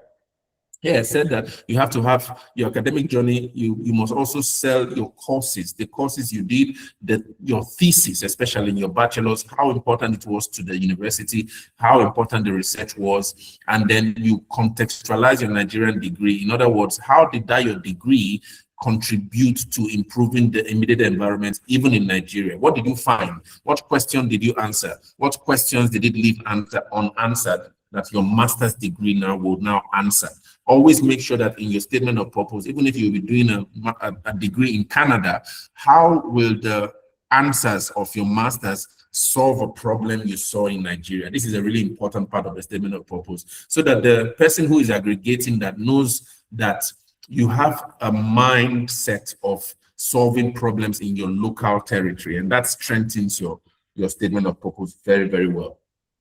Now, there's the importance of your professional and personal experience, which is why in bachelor's here, I don't know if you guys go for internships in Veritas University, but or those other universities, those of you from Otuoke and all that. But I remember in my university as well, I struggled to make sure that I had 2 internships, going forward.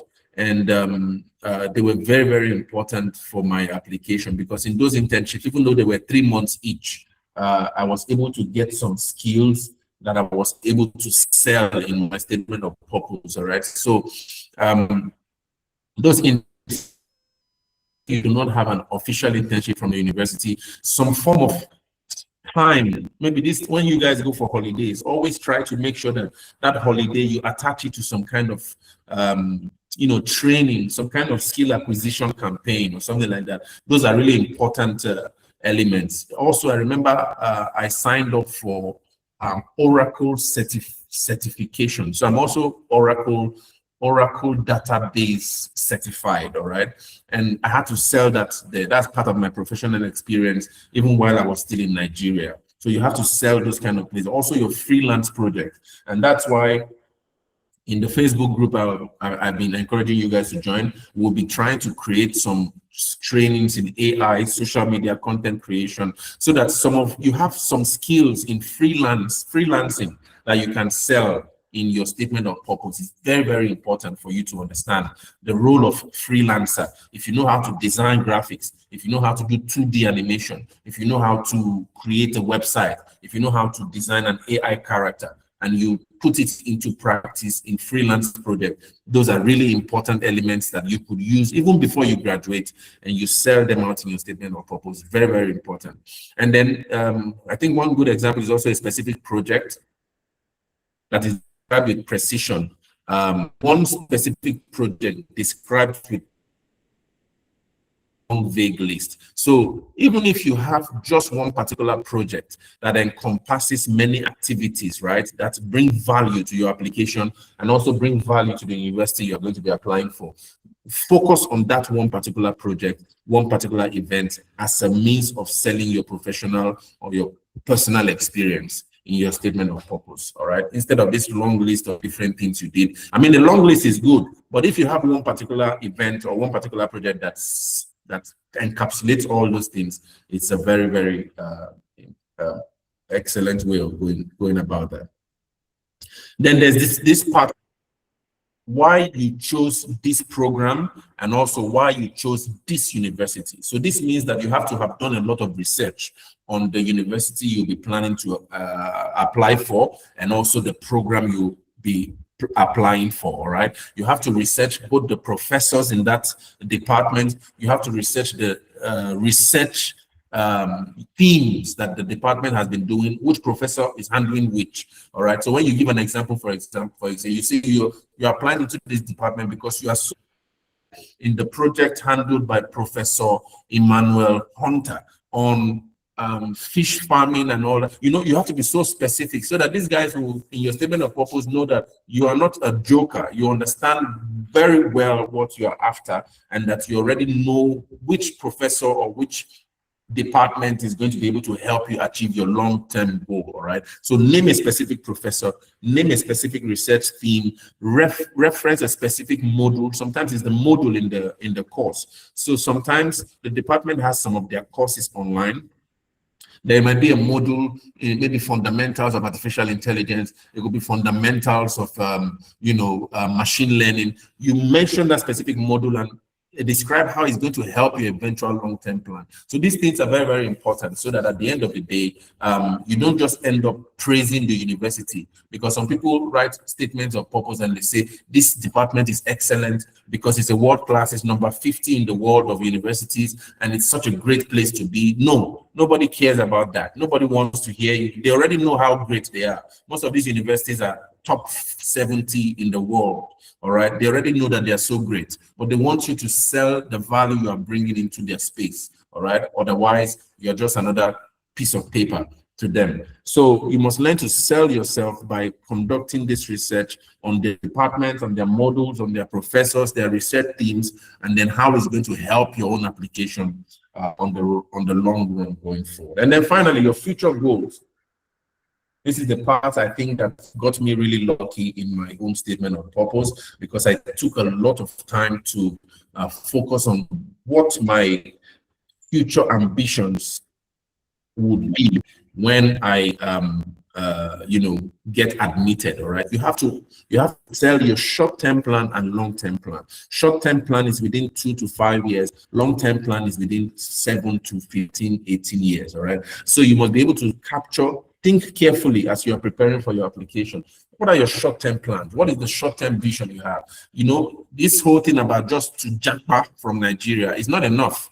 It's not enough to the guy who would likely give you the admission. Trying to use the your admission to escape Nigeria is not enough. You have to have a strategic plan. So for me, as much as I was frustrated, I felt frustrated after graduating in 2008, and I couldn't get a befitting job for my very strong 2-1. The salary job I got was 40,000 naira, which wasn't able to even, take care of my own needs and all that. The fact that those were tightening my neck enough wasn't, it wasn't just the basis to just escape. No, I still had goals, I still had dreams, I still had the vision. So the guys on the other end of the application, reading your application, wants to hear your vision and your goals, even in the midst of a struggle, even in the midst of a frustration, right? They still want to hear, what is my long-term vision? What do I want to do with this degree? How is this degree going to help both my local country? Look at me now, this is 16 years down the line. I'm back to Nigeria, helping my younger Nigerians who would be probably embarking on the same journey I had 15 years ago. That's a long plan.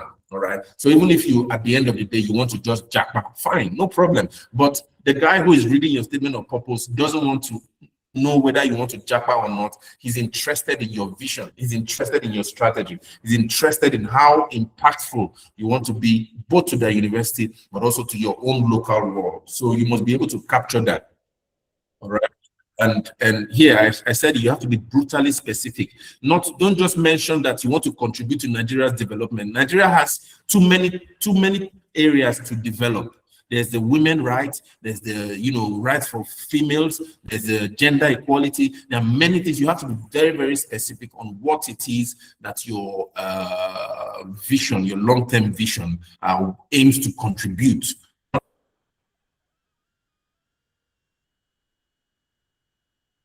Just Nigeria, but you have, all right. And also remember that the what, the where, and the how is also very, very key. So you must be specific in trying to identify a problem. For example, it could be in Gombe or Nasarawa State. All right. In Nasarawa State, I've discovered that there's a problem with climate change and that there are crops that are not growing abundantly and they're giving problems. So if I eventually succeed in this master's degree, it would help me in Nasarawa State, which is where, to solve the problem of climate, which is what, and then the degree would help me with the skills I need, which is the how. All right. So those are the really interesting ways you have to make sure that you are thinking about your statement of purpose, so that at the end of the day you land an admission and you're not declined. And at the end of the day, you might even be lucky to get a scholarship to help you. So you must be an excellent applicant. That's the bottom line.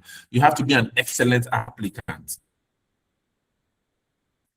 or the world out there needs excellent people. That's why at the end of the day, you see that most of the people, they argue that many Nigerians abroad are doing very, very well, better than maybe many people there. It's not just because of the fact that the environment there is conducive. No, it's because of the fact that excellent people from Nigeria have left and they are in a space. And so that excellence is what you're seeing. So you must be an excellent individual to be able to get a degree admission, abroad or even within African countries, for example. And so that's a really good one. Treasure, do you want to confirm that you still hear me? Yes, I still hear you. All right, thank you so much. Okay, Yeah. so statement of purpose. What is a weak and versus a strong statement of purpose? How do you gauge? Maybe by the time you finish writing your statement of purpose, and you really want to understand this thing I've written, is it strong? Is it convincing enough? Is it, am I going to be able to get an admission?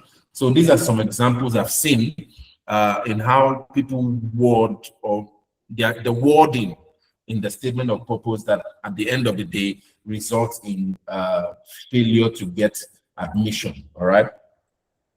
So you have to learn to avoid these kinds of language.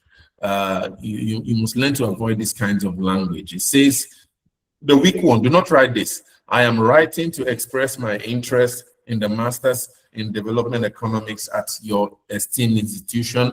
I am a graduate of the University of Lagos with a second-class upper degree. I have always been passionate about economic development in Africa since I was young. I believe your program will help me to add. This is the same. I've seen this kind of language over and over again.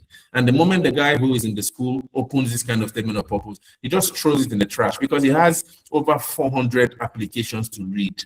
You can't waste his time or her time with this kind of weak language, all right? Nobody really is interested in what you have been passionate about doing. And, if you are passionate about the economic development of Africa, Africa is such a complex space where, there's so much problems. Even the president of Nigeria is still struggling on how to even be president. Talk less of economic development in Africa. So these are bogus words that are so confusing. They do not capture exactly what you are able to do specifically. All right. But now compared to the strong version, the strong version says, in my final year at the University of Lagos, I spent 3 months analyzing mobile money adoption and small scaleholder farmer income in Ogun State. What I found surprised me. Access alone was not enough. The missing variable was market access. The gap between financial inclusion and economic mobility is what I intend to spend the next decade closing. Your master's, specifically Professor Adeyemi's research on agricultural value chains, is the most direct path from where I stand to where I intend to be. So you can see the difference. It's like night and day. One feels like somebody who is actually just sipping on some alcoholic drink and is so tired and all that, while one feels really energetic. And so you have to demonstrate your hunger. All right, you must demonstrate your excellence using words. Luckily in Nigeria, we are Anglophone speaking. All right, we have a firm grasp of English language. You must learn to communicate effectively in English. Use strong words. Luckily nowadays we have AI, so you do not have to depend fully on AI, because right now many universities have plagiarism check. Everything that comes to university is usually checked, and so AI, the university plagiarism check is AI, and you have written with AI, so only AI knows AI. So whether you write with AI and think you can escape, you are deceiving yourself, because the AI the university is employing to find out what AI is will detect you easily. So you must demonstrate your originality, but you must also demonstrate your excellence. You must demonstrate the use of some strong words in English language. Look at how this guy says he has been analyzing. All right, the missing variable, market access, financial inclusion, economic mobility. It shows that he has done real work in trying to understand. And many times, most of these people might not have studied this problem in university. It could be part of a freelance project they are handling. It could be part of another project they are, participating in. And all that. I think I've been working with some of you closely on this project I'm trying to do. Doing this kind of exercise with me, for example, is part of a training, right? It's part of something you could sell because we have a vision. So a project you've partaken in and mentioning the name, see how he mentions Professor Adeyemi's research on agricultural value chains. You see the hunger and the desire. Whenever they read this, whoever is the person who is giving, the admissions officer, for example, will not hesitate. He wants to go further to understand. And you continue to break down with the same level of excellence. Before you know what, they send you an admission letter, and that's it. All right. So I wrote here, you say, what changed? Specificity. What's the difference between these two versions? What is the difference between a weak statement of purpose and a strong statement of purpose? There's specificity.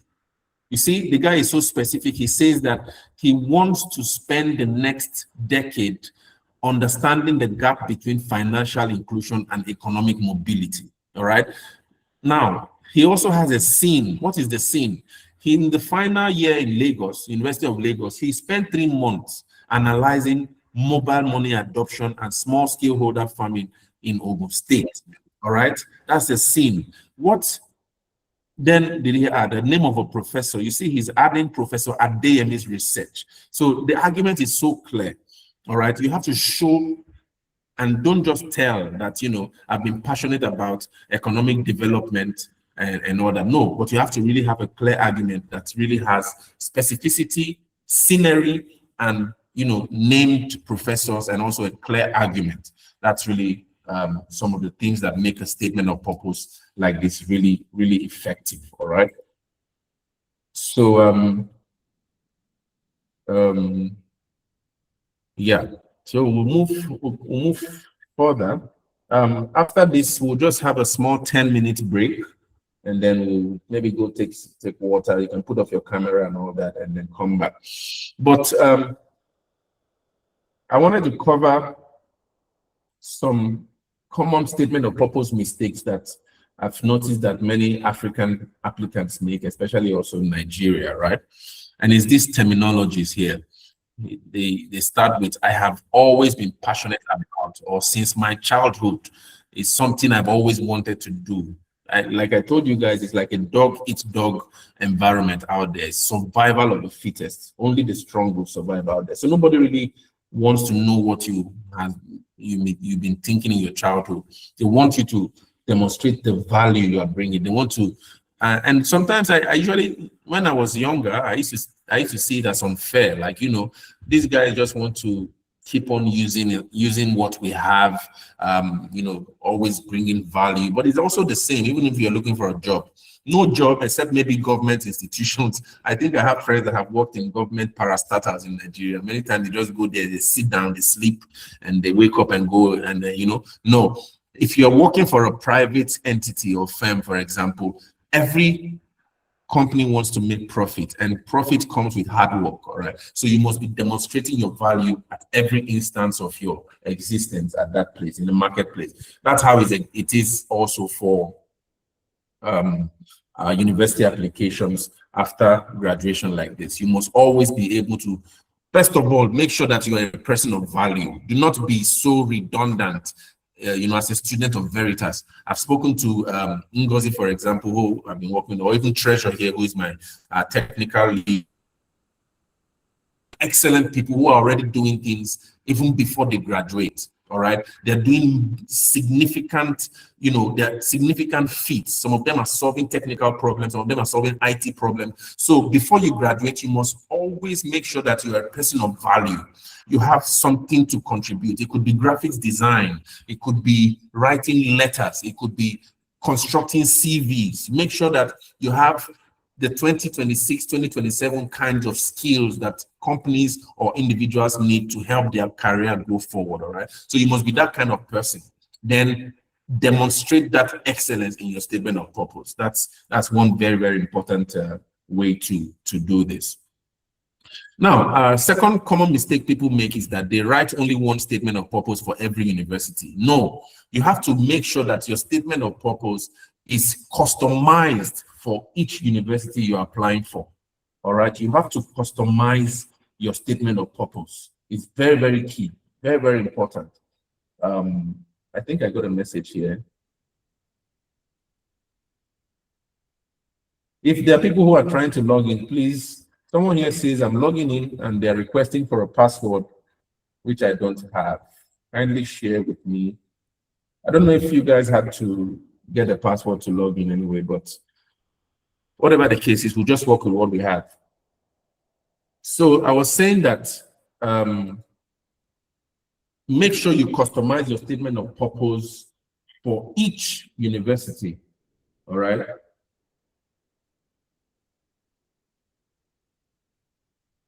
For each university, for each program, for each department. Do not use, because of the fact that you wrote one good statement of purpose to one university in Canada, then you use that same university, maybe just change the name of the university and then send it to another university. It smells of repetition.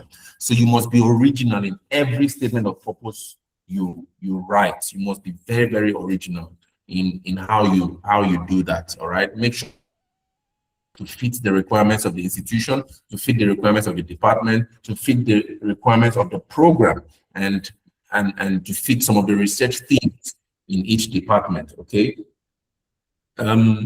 Also, another mistake many people, applicants, make when they try to write a statement of purpose is that they are trying to list their achievements instead of telling a story.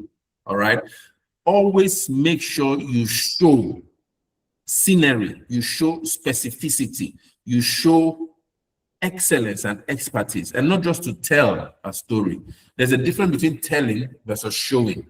There could be somebody who maybe is a blind person, for example, and the guy is blind, but he wants to get to maybe a Asokoro, for example. You could adopt a strategy where you just tell him that, okay, to go to Asokoro, you could take this bus to Dutse, and then from there, and then you get to Asokoro, you tell him. But there's another guy who will show him, and showing now takes a more action. Showing probably will now demand you taking your own car, for example, or taking a bike, for example, showing this person the way on how to get there. So you must learn to show your excellence, demonstrate your excellence, not just tell. All right. So many statements of purpose, for example, just tell what they have dreamt about since their childhood, what they always wanted to do, what their parents encouraged them to do, what they had strengths in. But no, you have to show what you have used those strengths to achieve.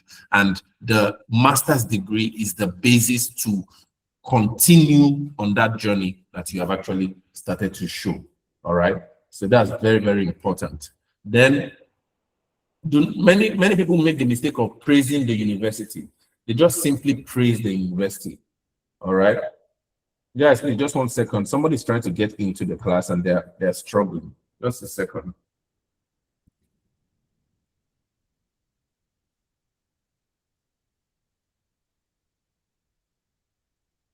Treasure, please, somebody's going to text you now. So you help them figure out how to get into the class. Right then.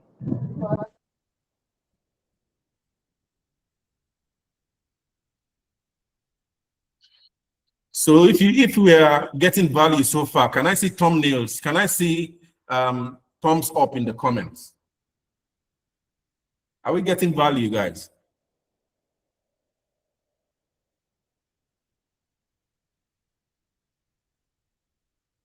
All right, good.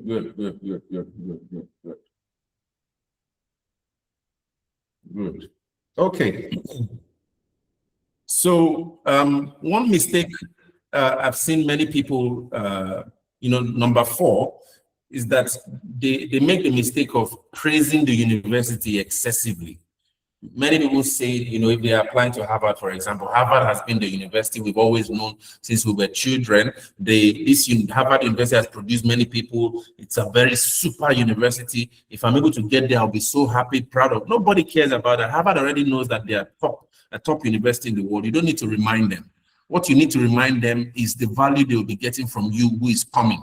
All right, this is the flip you must be able to understand in your journey. You must be able to flip that difference, that rather than praising the university, you sell yourself. You learn to sell. Selling is a really important skill now in this fourth industrial revolution. You must be able to sell what you can do, specificity. All right, and one specific reference even is enough. One particular problem you solved, one particular event you participated in, or one particular intervention you achieved is really important. All right, so you must always remember that. The fifth error most Nigerian applicants make is that they use artificial intelligence. They use ChatGPT to write their entire statement of purpose. In fact, today I got a message from a friend who actually wanted help to he wanted help to let me get the specific request. They wanted help on the kind of artificial intelligence to write a research proposal. So there's a tendency, and this is the disadvantage of technology. There's a tendency for Nigerian students to think that artificial intelligence is you know, what we call in Nigeria, it can achieve everything. There's a word we usually said. It was jack of all trade, master of none. All right. So there's a tendency, there's a temptation to use artificial intelligence for everything. But many universities also have artificial intelligence to check for artificial intelligence. So you'll be deceiving yourself if you think you can use artificial intelligence to write your entire statement of purpose, because there's an artificial intelligence agent adopted by the university you're sending it to, who is also checking his own fellow artificial intelligence. And only two friends. He said there's a word that says, show me your friend, and I tell you who you are. The AI you are writing to is able to know the AI that is coming in. So you just wasted 9 or 10, 12 months, you know, because you use artificial intelligence to write a statement of purpose. All right. So originality is the key. All right. There are many AI tools now that are able to detect even a single sentence. There are schools that make sure they scan every sentence for AI. All right. So you must learn to use AI to polish, to review, and to you know, clean up text, but not to generate idea. When you have AI, you see AI as a tool to polish, to review, and to clean up your text. All right. So do not use AI to write your statement of purpose. Instead, you make sure that you do research that has these three elements we mentioned earlier: scenery, specificity, and the mentioning of a particular research name or research professor, for example. That will make your statement of purpose stand out effectively. Then number 6 error we usually see so far when people have been writing their statement of purpose has been future goals are so bogus and so vague. By the time you even begin your master's degree, and this was something I studied during the years I was studying masters in Finland, all right? It was this whole idea of how to simplify complexity, because using this big grammar sometimes makes you feel like you have written a big thing and, you know, have contributed to the development, sustainability of the continent of Africa. No. The most effective statements of purpose are really simplified down to the bits. All right, they come down to the place, they come down to the event, sometimes they even come down to a family. All right, so you bring it down. Your future goal should not just be all about how to contribute to the world. Some people even say they want to contribute to the improvement of the world. You know, it's not possible. Instead, I'll take you more seriously if you tell me that you want to contribute to the life of a family of a farmer in Buhari, in Abuja, than somebody who wants to contribute to the development of the whole world, something like that. All right. So that's a very big mistake. And the moment you write this kind of statement of purpose, a lot of declined students, Nigerian student applications usually declined a lot because of this problem, these vague goals. So you must learn how to escape them. Okay. And then finally, there's usually a word limit these universities give. Universities usually give a word limit, all right? There's usually the limit 750,000 to 1,000 words. Always make sure that you check for each word limit from each of the universities you're applying to. Always make sure you do that. Do not, this whole statements of purpose, you have to make you follow the requirement that each university has given. Each university has what it has demanded for. So you must make sure that you construct a statement of purpose in line with what that university is demanding for. All right. So with that, anyway, we close for session 3, and the next 1 hour would be focusing on section 4, 5, and 6. And we'll try to make it as fast as possible so that we're able to finish by 9. But let's just take a small 10-minute break and come back by 10 minutes past 7. So we'll continue. I thought the next sessions would just be simply just really important information to consider as you proceed, as you are preparing for, what you're going to do as a student. And it's something that many students usually miss, okay?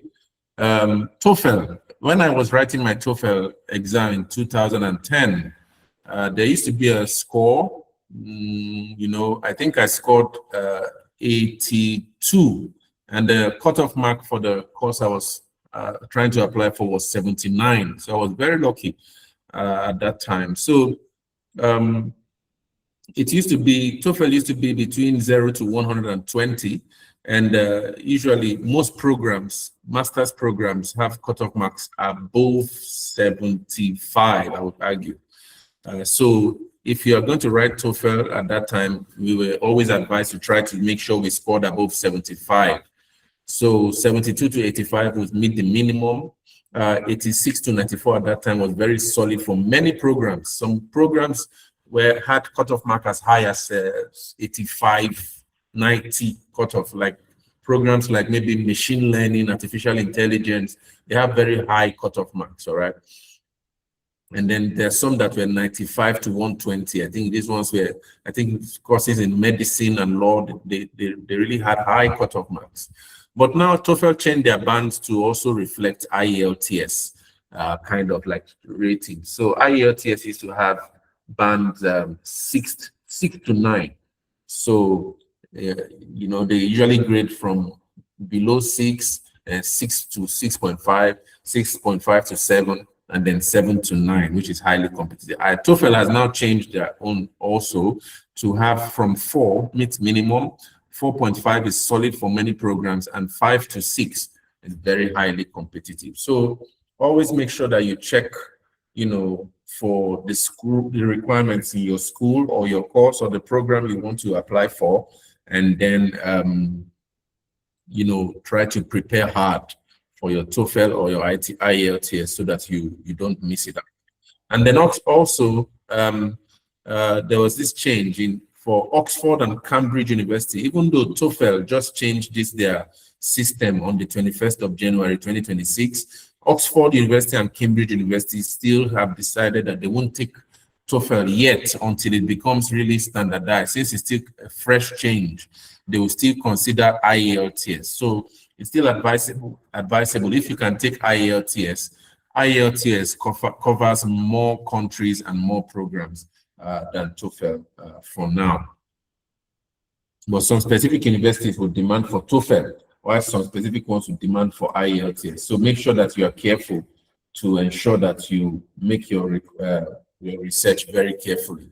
In the UK, I've seen that IELTS is most preferred, and they usually ask for an overall band of 6.5. And I just want to make one quick announcement, guys.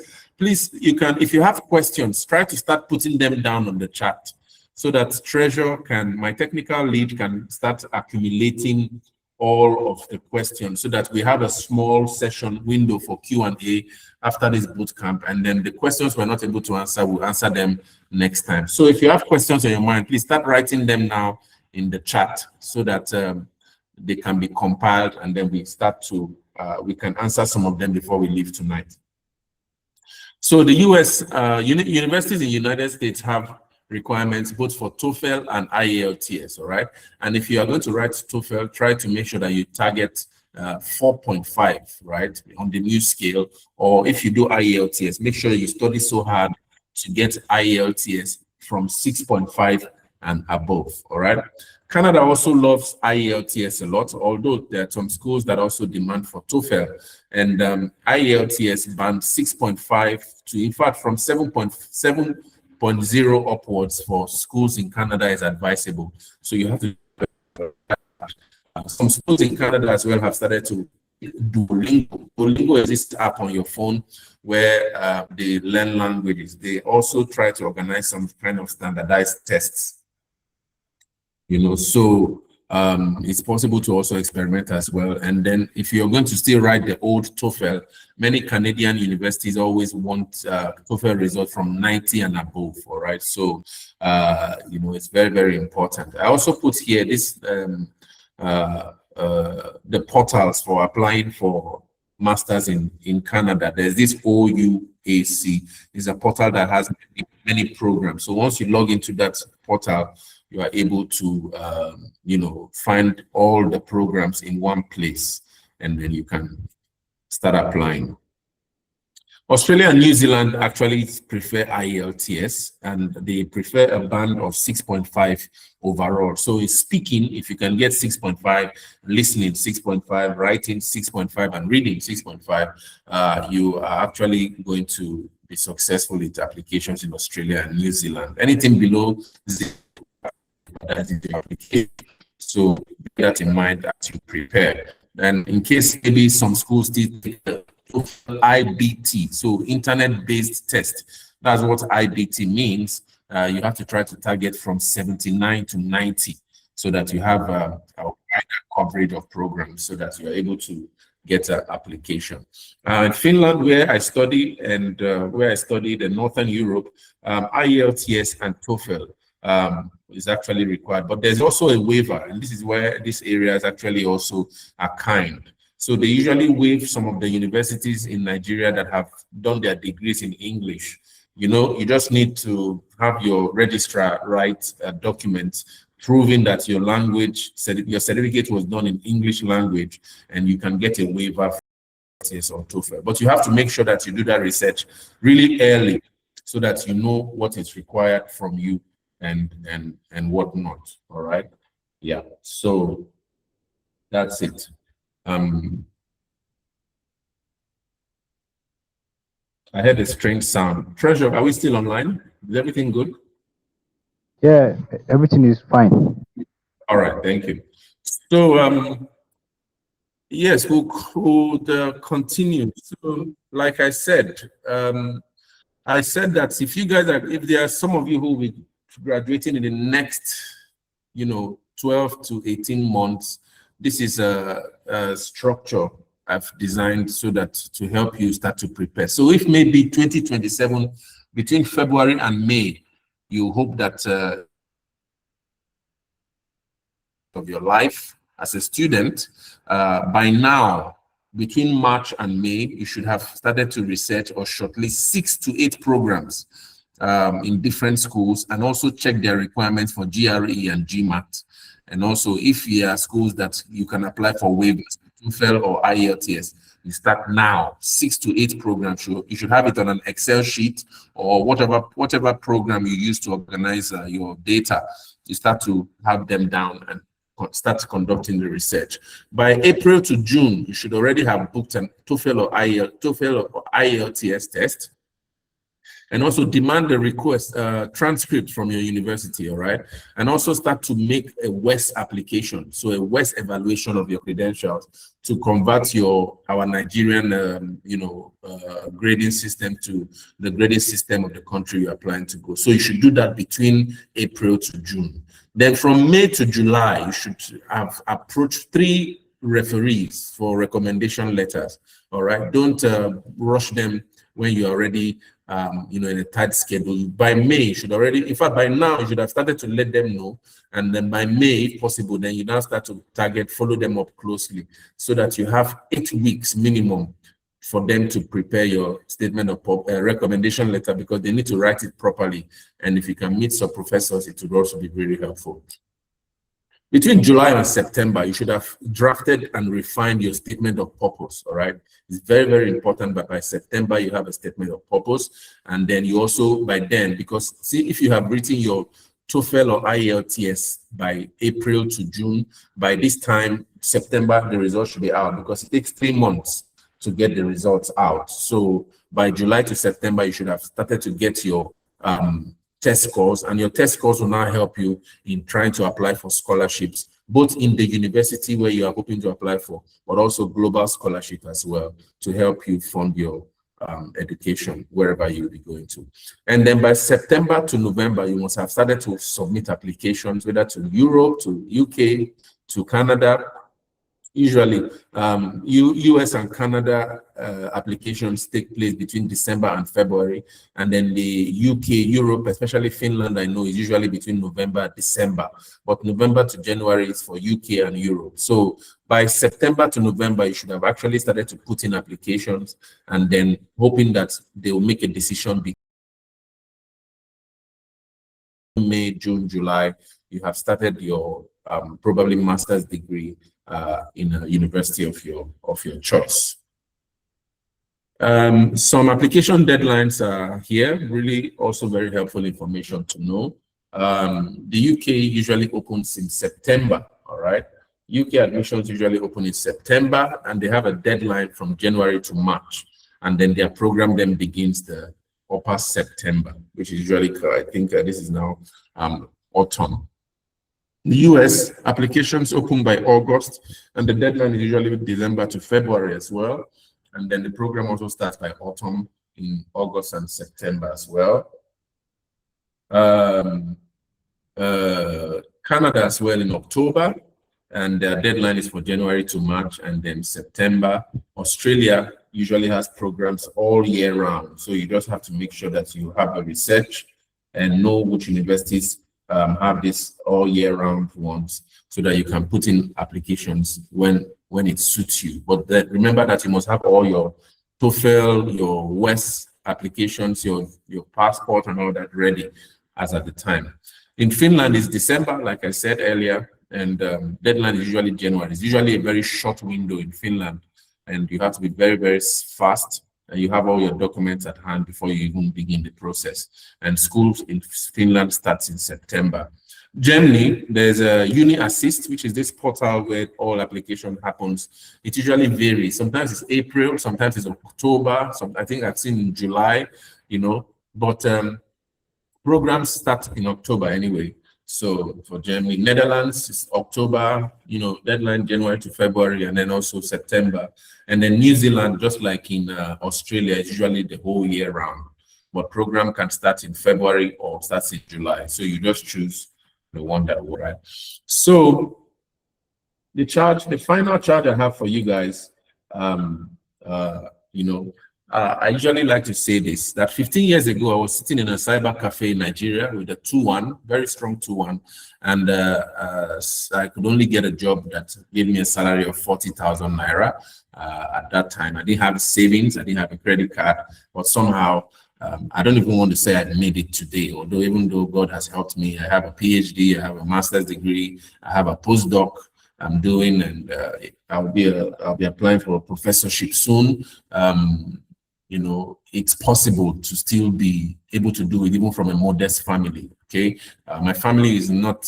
We are from a below average family, as it were, but somehow it's possible as long as you have your dream and you are persistent. And persistence will always break any kind of resistance. So everything I've shown you guys tonight is actually what I wish somebody showed me before 2011 when I left the country, because I had gone through so much mental I was so depressed at the point I was leaving the country, but I wish somebody had guided me and all that. So, but you guys now have the privilege of this information, and now your job is now to go back and start doing your homework and moving forward. And I'll be available along the line. We have a Facebook group, we have a WhatsApp group, we'll be having YouTube channels and all that. We'll be uploading some information, and so there's help available. You just make sure that you are willing to work. You have to put in the work as well.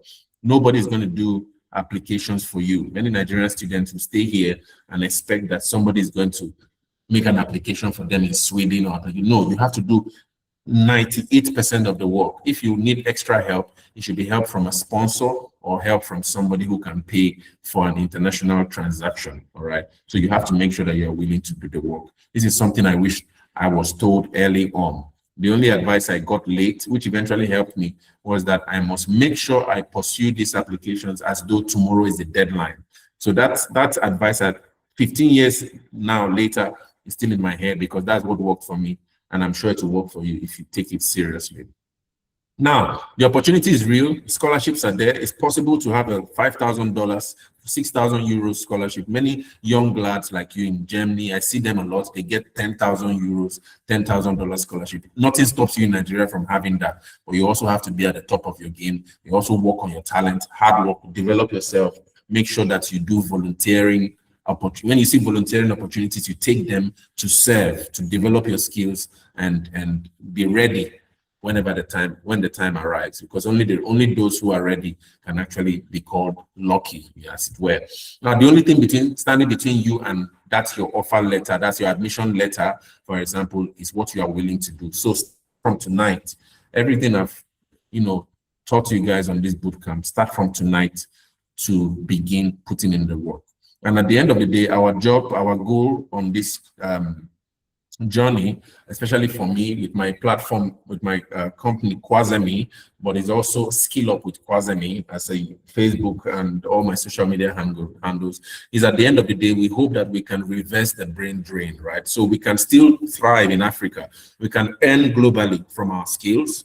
Freelancing, we can get ourselves being paid in foreign currencies and still be within the domain of Africa and serve our continent, serve our local communities, even though we complain that there are many problems, but we can still earn globally and leave Africa, all right, starting from tonight. So I'll be wrapping up there, and I'll be opening for question and answers for the next 10 minutes before we call it a day. So thank you guys so much for being attentive, and we'll now take the questions, the questions we had. So let's go. Treasure, did you pin some of the questions, or am I looking correctly at them? All right, let me pin them right now. I've been, they've been pasting. I think there's another question that just came in right now. Well, let me paste the ones Okay. I think I have 5 right now. I have 6 questions. So all right, just paste them. I'll paste it. Yeah, I'll paste the recent one too as well. I pasted them. Okay, good. Yeah. Very good. Yes. So I'll start from number 1.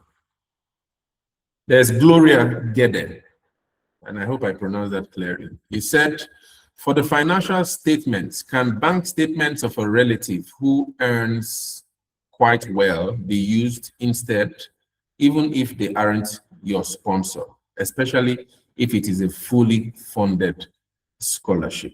Yeah, this is a very, very good question. So can the bank statement of a relative who earns well be used instead of yeah, so for me, the experience I have, I also wasn't able to afford all the money that was required for me in 2011. So I had a cousin of mine who stood for me. He had quite some savings in his bank account, and he was earning quite well.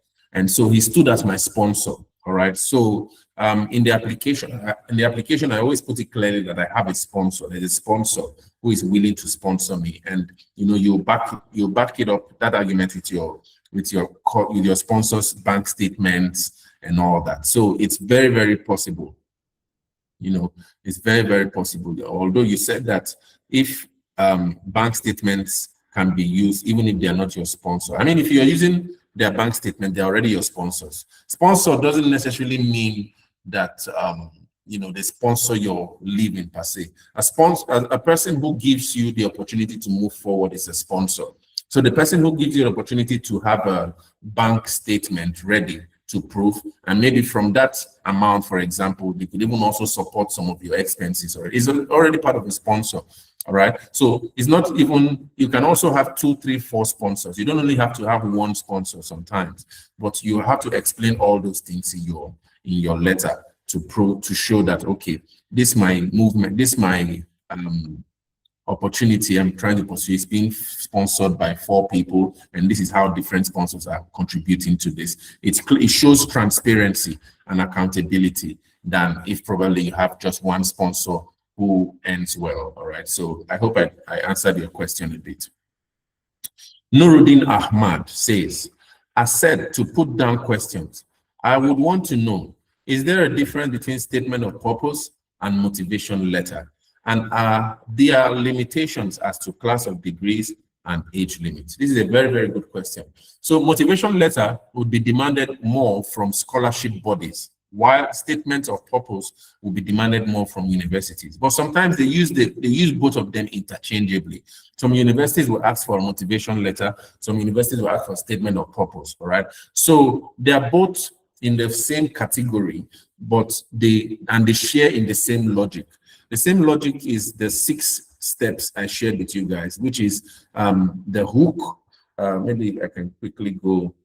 Okay. Anyway, I'll share this on the Facebook group and other places. But they all have the same format, which is having a hook, having a shared sense of your story, specificity, scenery, and show that you know some people who actually work on certain research themes there. You are not blabbing, you are not telling stories, but you are showing what you have done and all that. So they all share in that same logic, all right? So regardless of what they call it, whether statement of purpose or motivation letter, just know that whenever you are constructing these things, you have to start with a hook. You have to be able to demonstrate your excellence. You have to be able to demonstrate that you know some things or some people who have been doing what you are trying to do in all that. They all add up to what's a successful SOP or motivation letter. And in terms of their limitations as to class of degrees and age limits, no, they don't. They're not, tied to class of degrees and all that. Motivation letter is, you see, these letters are just ways to demonstrate your excellence. That's just it. Whether it's you are in a class of a degree or you have an age limit, a 16-year-old that can demonstrate the excellence of somebody who's supposed to be 40 or 50 will be given a scholarship first than the 50-year-old who doesn't understand how to demonstrate how excellent they are. So it's just important to understand that these things, they just all follow one particular trajectory. Bani J says, does that also give full tuition? That in Germany, they do tuition-free studies, right? Germany still has tuition-free studies, just like Norway, but that requires you to send, Germany especially requires you to send the amount of money you need to show here to send it there to Germany. Okay, so if you were required to have 7,000 euros as a living requirement, Germany requires that you send the money over to Germany. It will not be touched. Nobody's going to touch it. Nobody's going to use it.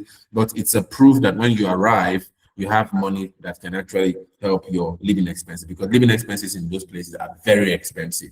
So they want a guarantee that you're not a nuisance when you arrive and all that. So that's their own idea of full tuition. But instead of calling it full tuition, they just make it tuition free. But then you have to be able to have these requirements sent over there to guarantee your own safety and their own safety as well, that they're not bringing a burden to their country.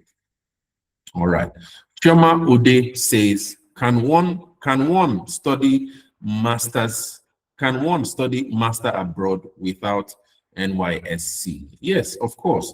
Most of the countries abroad do not necessarily need your NYSC. NYSC is a National Youth Service Commission, or National Youth Service Corps, right? It's national. It's only when you probably come back to Nigeria trying to get a job, trying to get a position politically, and you never can tell because maybe later in life you would have the opportunity to serve your country. That's when you're going to need the NYSC. So my advice would be, no matter what you think you would like to do after you study, try to complete the NYSC before you leave, because having to leave and then come back might be really challenging, because you know there's a different change and switch in mentality when you leave you know, this country. So try to make sure you complete all the requirements needed for you to be a fundamentally grounded graduate in Nigeria before you move to study abroad. All right, so that's for Chioma Ude. Glory Adenuga says, what if you do not have a return plan? What if it is more like staying back and working in their country as a form of contribution? Yes, it's really possible. In fact, many of the countries now are beginning to look for how to attract young Africans. Like Germany, for example, has been attracting young Kenyans. I know young Kenyans in Kenya. I was there in September, and they have been going to German language schools, all right, so that if they eventually get to Germany, they'll hit the ground running, all right? So many European countries are experiencing what is called a silver tsunami, which means that they're aging, their populations are aging. Many people are getting old. So they definitely need young talent in those countries, all right? So it's possible to also have a way of contributing to their, by staying as a way of contribution. But in your application, they want to know that you have a concrete return plan, because it demonstrates the kind of impact you are likely going to impart in that society, in the society you are coming from, all right? So they need that demonstration to help them understand the kind of person that, even though you plan to stay in their country as their form of contribution, they need to know the kind of person they are giving an admission, that this kind of person is a person that is interested in having impact rather than just being a body, all right? So that's why the return plan is very important to identify and state in your application, all right? So that's for Glory. Glory also has another question saying that, can your storytelling include your experiences from secondary school also? Remember, it's not just storytelling, but it's impact-based storytelling. So even if you did some impact-based activities as a secondary school student, all right, remember that your focus should be on the impact. What did you do to influence society? What did you do to influence or change a life? That the opportunity for a master's is then a continuation to study. You have to clearly identify what that entity is, and not just a story. You understand? So this make you become somebody with their feet planted in thin air, but you make sure that the story is around the impact that you had. And you know, I don't know what the impact you must have had in secondary school, but it's a really powerful one. If you had impact at the level of secondary school, it's really powerful. So make sure that you document that really clearly. Yes. And then, yeah, Glory again also says, just to clear, sir, do we necessarily need to include how we can double those earnings or stipend, or is it just something that should signify our hunger for the application? Is it just necessary? Do we necessarily need to include how we double those earnings? I don't understand the earnings you mean now, but you know, I think that you focus more on the demonstration of excellence rather than earnings, all right? So try to make sure that your application is far away from monetary increase or financial increase and all that, but demonstrate how excellent the value you are bringing to the marketplace, and that should be your focus in your application. All right, good. So Uzo Igwe Amarachi says, please, sir, concerning the issue of creating a Gmail account, you said first name, last name without only numerical number. How about a Gmail account using last name, first name? Yes, of course. You can use your Gmail account that uses last name, first name. Although one of the experiences I've had traveling across many European countries is that they do not use the last name and the first name. I think the last name and the first name is a British colonial construct. I think we learned it as a part of the colonial experience, right? So in Finland, for example, it would be first name and last name. So for me, for example, my first name would be Martins Kwazema, and that's how you do your passport. But you know, studying in Nigeria, it was always last name, so Kwazema Martin. So I had to take almost 2, 3, 4 years to switch that in my mind, to always make sure that I put in first name and last name, because all applications abroad would always be, what's your first name, what's your last name. So if you can make it easier for them, even in your Gmail account, it also opens you up for, it makes the way easy for you by making the job of the person easy on the other side. I hope I was clear in that. Glory Adenuga also says that, just to be clear, do we necessarily need to include how we can, okay, no, I think we've answered this question. Yeah, I've answered this question. Then Friday Winner says, quick question. Is it possible to create an entirely different and more professional email address other than the one used on our Nigerian University document portal?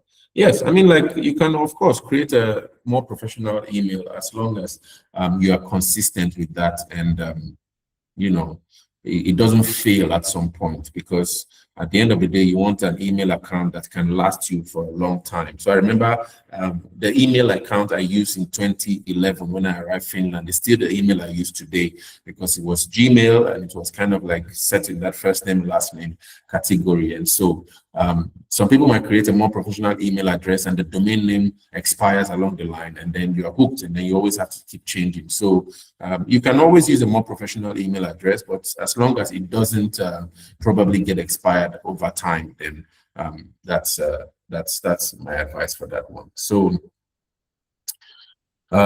yes, so we'll be calling it a wrap, guys. It's 9:01, and we want to start being practitioners of excellence in terms of time. So I would say thank you so much for this. It has been an excellent boot camp. We'll continue the discussions going on in our WhatsApp group. I'll open the WhatsApp group now for your comments. And so please, when you go to WhatsApp, please, you know, comment, share your thoughts, share your ideas, so that other people can actually have a clue of what we did, what they missed, what they would like to contribute, and all of that. And we'll continue on our basis. And thank you so much, everyone. Thank you, Treasure, for posting all of our links. And we have our WhatsApp group there. Treasure has just put them on the chat. We have our Facebook community, our YouTube channel, and my number on WhatsApp. So you can always continue these discussions as we go along. And have an excellent night. We'll continue online and leave it for there. Thank you very much. And a round of applause for you guys. We'll see you some other time. Have an excellent night. Thank you. Thank you. I see all the love, all the claps. Thank you. Thank you so much. Thank you.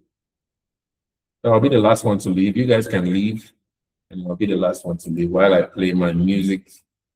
It's a healing African music I love to listen to. Thank you. Thank you.